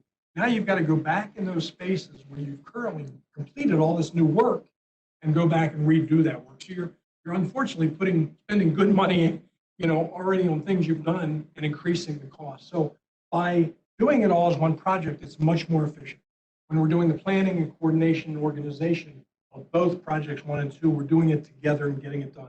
When we're doing the remodeling, when the remodeling is occurring of all those various floors that were identified, it's occurring at one time. You're not having to go back and then displace staff again. So you can see there's some real savings that can be done there. Potentially project 3 could save 14 months in schedule. So there's a lot of advantages. And with that savings in schedule is also savings in cost, because you have escalation cost in construction that occurs over time. Even by doing the projects 1 year sooner is going to save you money in escalation cost. Henry, is there anything else you want to say? No, I think you covered all those parts. The next part was the savings part that you asked us about. You got 2 questions there. We'll cover both of those questions. Oh, you want me to go for it, huh?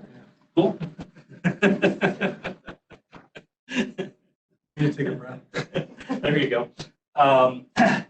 So when we think about savings, particularly when we haven't been a part of the project and just coming back into it, there's probably 5 strategies overall, 2 of which probably wouldn't apply here.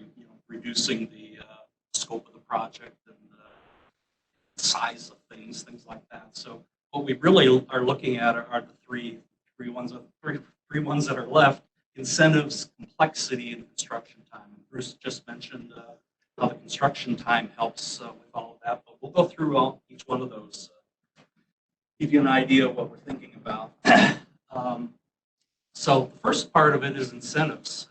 Mike and the Canada Electrical team have kind of gone through a preliminary analysis of what's available right now. And so fortunately, everything you're doing on the heating and cooling side, there are incentives somewhere between $24,000 and $32,000 just from the initial look at it. There might be more as we continue to look, but the boilers, cooling, ventilation, controls, all those parts are on the list, and it's fairly easy to kind of look at some of that through this constant focus on energy pieces. So that they really identified. Some of it's on square footages, others by BTUs, things like that. So Another piece of this too that I want to mention is Wisconsin, just like some other states, allows for sales tax credits.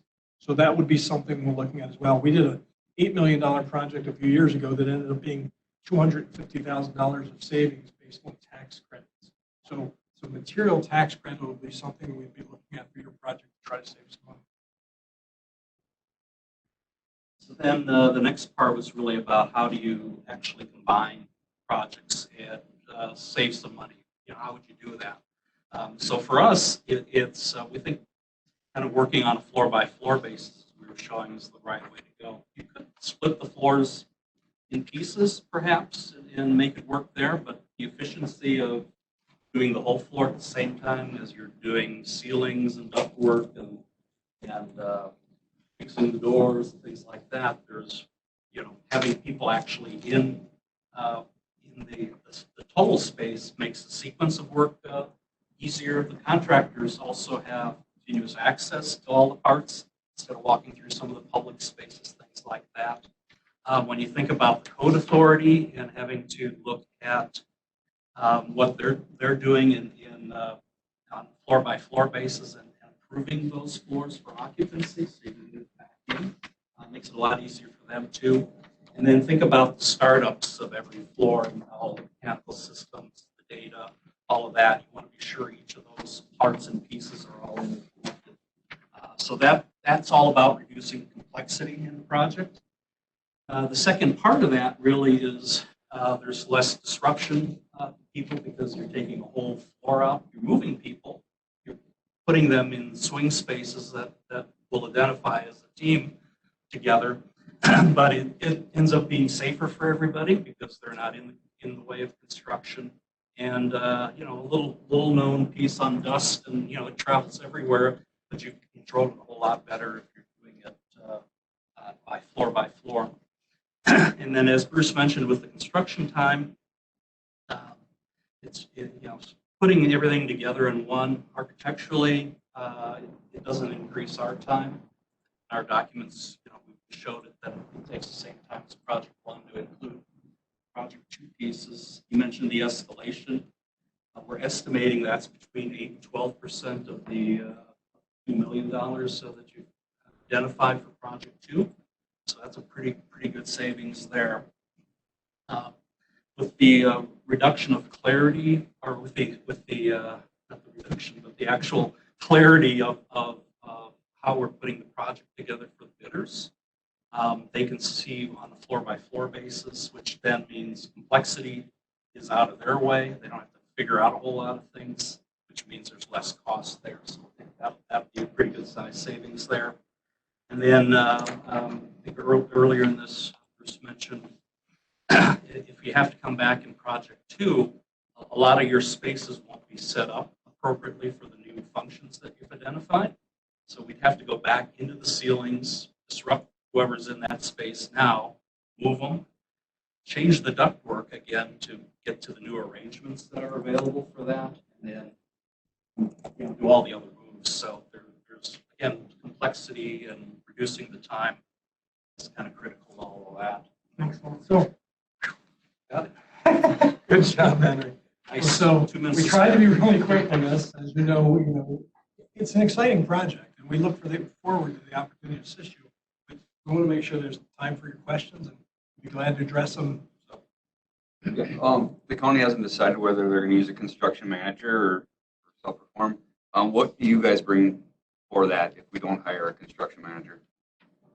So we have a number of ways. I mean, the typical architect, Institute of Architects kind of approach to construction administration is we're here on every 2 weeks. We're here when needed for coordination, but there's that regular kind of construction administration, which you probably did in public works or whatever, where every 2 weeks there's a standard contractor coordination meeting.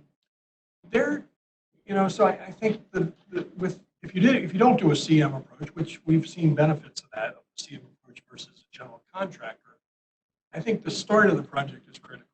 Getting together with the contractor, doing that pre-construction meeting, going through this kind of visual, pulling out our model, which we can do our 3-dimensional model, and making sure that everybody knows how things are to proceed, I think is going to be a critical aspect of starting the project.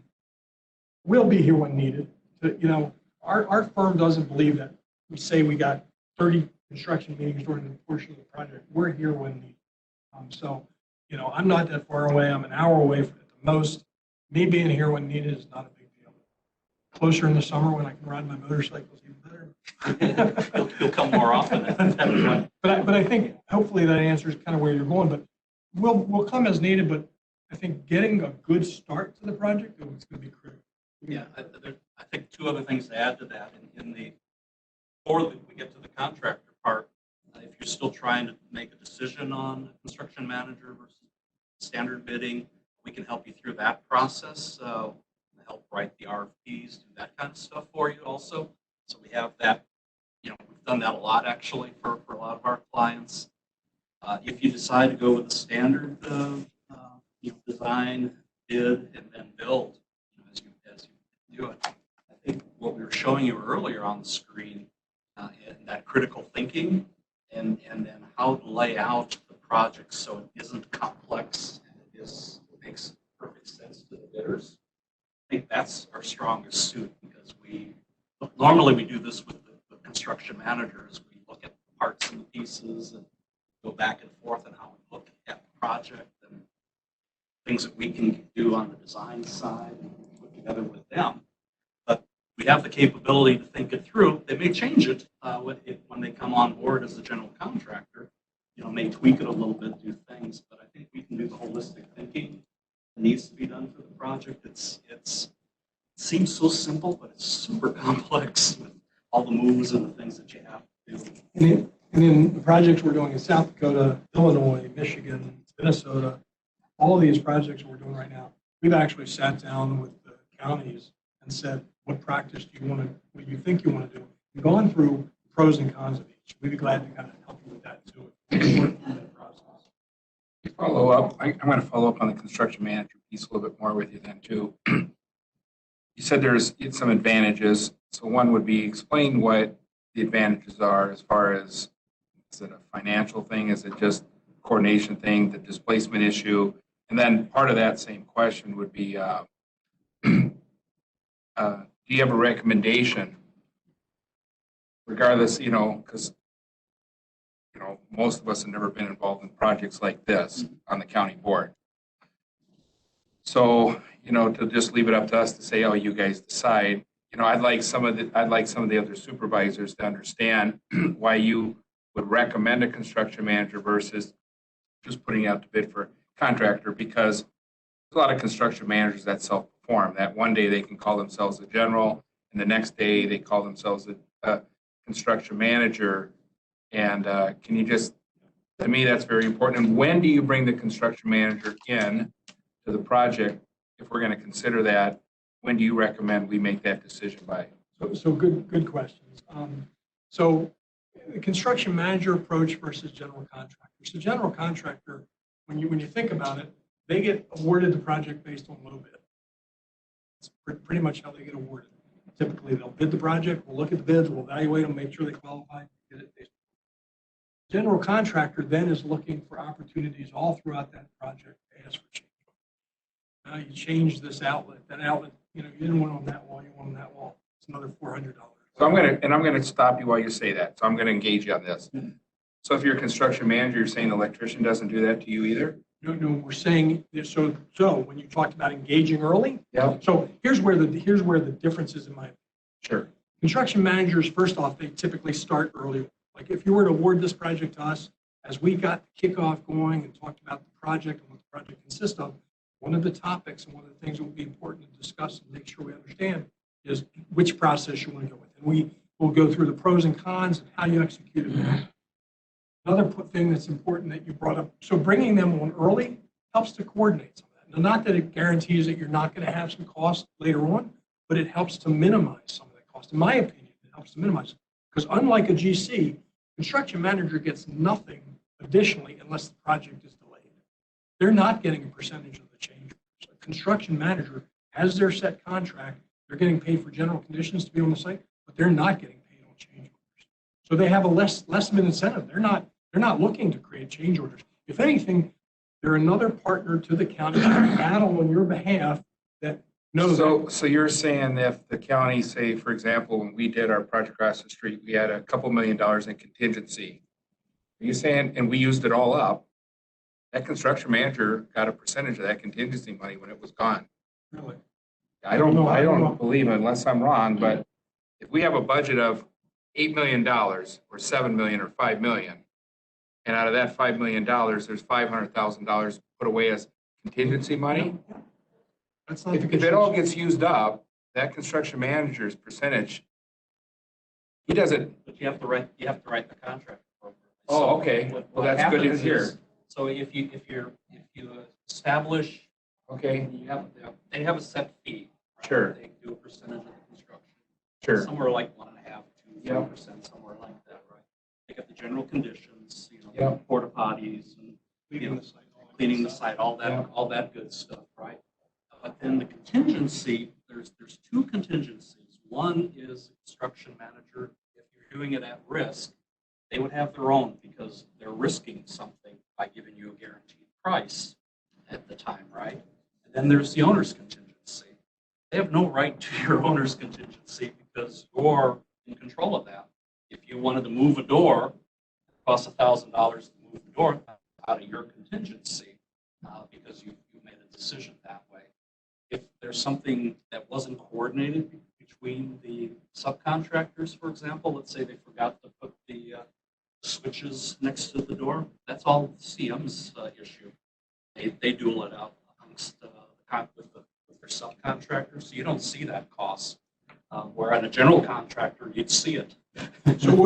So every CM we work with gets an open book policy. We demand that any contingency you have out there, we see that tracking of it. We review that.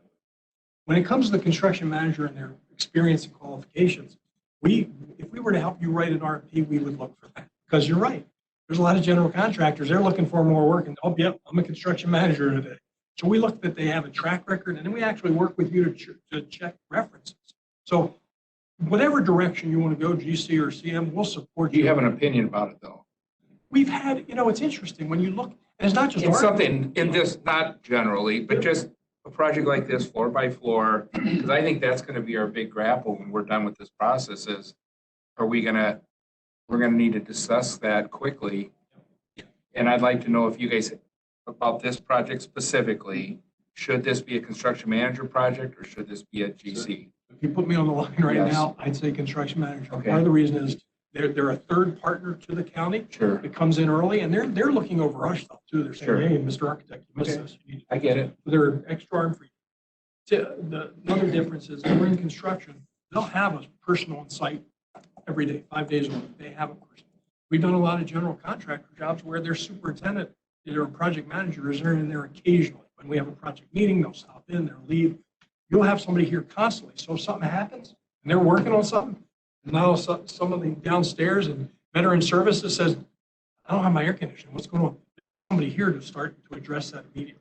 Sure. So I do think there's a value there. Okay, I just wanted to hear You your can write it opinion. right in, like Bruce said, somebody, GC might be coming twice a week on this size of a project, and we can say exactly what you're looking for. You know, want somebody here every day because the interface with the public and with your staff is so important that it's good to have somebody here. All right, we got 1 minute, so Okay. use your time wisely. Yes, ma'am. No, I'm good. I had enough. I have a question, and I'm not sure if it's a Chad question or a question for you. But has there been any analysis done on the recently passed COVID stimulus and the money that's going to state and local governments? If any of that's going to be available for a project like this? Well, there's some general guidelines on that money, although the guidelines are very, very generic. There'll be a number of treasury letters that come out once the bill is signed tomorrow and subsequently released. Those treasury letters are extremely important. It's questionable, I would say, on the basic analysis that you could use much of any of that money for this, although those treasury letters are not here. The other thing about those funds is once they're released, we have to request and accept those funds within 60 days with a project idea for those funds. We get 50% in 2021 with the other 50% delivered in 2024. So I would say till Treasury's out, I can't give you good advice. They are When those letters releasing, come out, I'll give advice.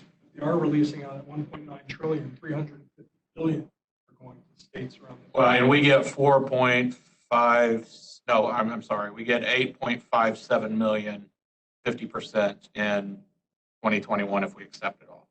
So our share will be about 4.28 million in 2021. We've done some of the CARES Acts, this past session where we've been able to do courtrooms. If we have a little bit of time, I just want to brief. But yes, we've got a lot of experience in implementing some of that state and federal funding as well. I do want to point out something real quick to the group too, is we've never lost a project based on fees. So we know when and thank you, Rod, for sharing some of the fees. It's just how you come dressed, you lose the project, huh? Is it the seat jacket or is that what you're saying? So how do you lose projects? For everybody, so you can pick a So we make some assumptions when we do the fee analysis. And, Sure. and because we do a very in-depth project, sometimes our fees might be a little bit higher.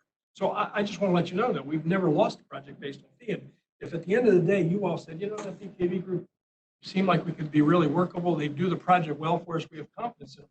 Believe me, I'm always glad to sit down and say, where do you want to be? How can we meet you? So just want to put that out there. Can this because- project come underneath the budget that was presented by the analysis? Do we need to spend this much money?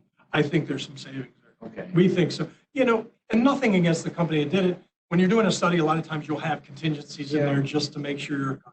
We think it's going to come in below it. Okay. We're pretty comfortable. We think we can come below it. All right. Thank you. Folks, we appreciate the opportunity. If you have any additional questions, again, I'm just around the corner. I'd be glad to come down and talk with you some more. We appreciate the opportunity. Thank you all very much. Thank you. Thanks.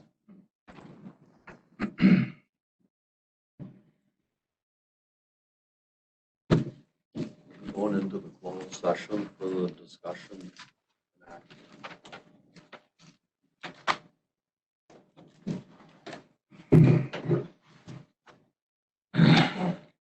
Do you want us to leave the flash drive? You can keep the flash drive. Or is that one of your personal ones? Am I giving away your? Give away your flash drive. I don't need it. If you want it, you can have it. So I That saw helps. one of the commissioners was looking Otherwise, I'll at, take it. if you'd like us to leave it or email to you, we can do whatever helps you. That's fine if I keep it. Yeah, Yeah, why don't we do that's that? Good. Thanks again, folks. Have a great day. Thank you very much. Thank you very much for your help. Rod. Thank you. See you. See you. Yeah, I don't know what to do Leave with the Mountain Dew. That's all I know. Thank you. All right, thank you. All right, we'll be looking for a motion to go into a closed session regarding the selection of architectural and engineering firm. Make a motion for closed session as proposed. Like Mike's gonna get locked out, but we still have a quorum, so I guess we have a second to the second session. We'll have a roll call vote, yes? or no? Yes. Yes. Yes. All right. So, yeah, Mike, he'll get back. Wait till we get some doors back open. You're good to go. All right, in closed session, committee is making a recommendation to the entire board that we hire LHB. That's our, what are they? What would they be called? Architect and engineering firm for the government center remodel. Anybody got anything they want to do on our work plan? 2021 work plan? We have enough on there? Keep busy, or do we need light? Will we be getting a report on pending litigation in this committee? I don't see anything on the agenda. Do we need some report, or what's he talking about? Like pending litigation is, we give it annually in our audit. Are you just talking about like an update on? An update on pending litigation matters. I don't think we've been updated for quite a while. Can we discuss it if it's not on the agenda? Well, we can discuss putting it on a future agenda. Right, that's Like what you're that on asking. the next agenda? Be a next agenda. All right. Thinking about the Christensen case and some things like that. We mentioned those in the administrator's report last month. Yeah, so maybe they'd be mentioned again Tuesday in the administrator's report. And we wouldn't even have to put it on our agenda. Is this the right committee for, is this who gets recommended for updates on litigation? Technically, this would be the Depends appropriate on what committee. money they got. This Because would it be, involves the finances. Yeah, it I would involves just general suggest that government. we add closed session in case we want to, not that we necessarily need one, but just in case. Corp council's overseen by this committee. So yeah, this would be recommended. So that actually won't really be on our work plan. That'll be on subject matters for our next meeting. And could that be, and just opinion from the chair, is if a supervisor wants updates on litigation, instead of putting in a committee, and I would just say a supervisor could go to administrator at any point and ask them, right, what's going on? And the ability to follow up on any question. I think we should be generally updated. People don't care to know about it. It's still, potentially, it's a big deal. It could be. A lot of mine on the newspaper, but. It's not, hopefully, it's not a big deal. Just transparency to the public, I guess. All right, so we'll put it on our agenda to get an update, for a closed session update. Well, we can probably talk a lot in open session, but just put the closed session in case. It probably appropriately should be, or part of it at least should be closed session. Yeah. All right, anything, any other subject matters for our next meeting? Make a motion to adjourn. I'll second it. All those in favor? Aye. We'll stand adjourned at 1:23.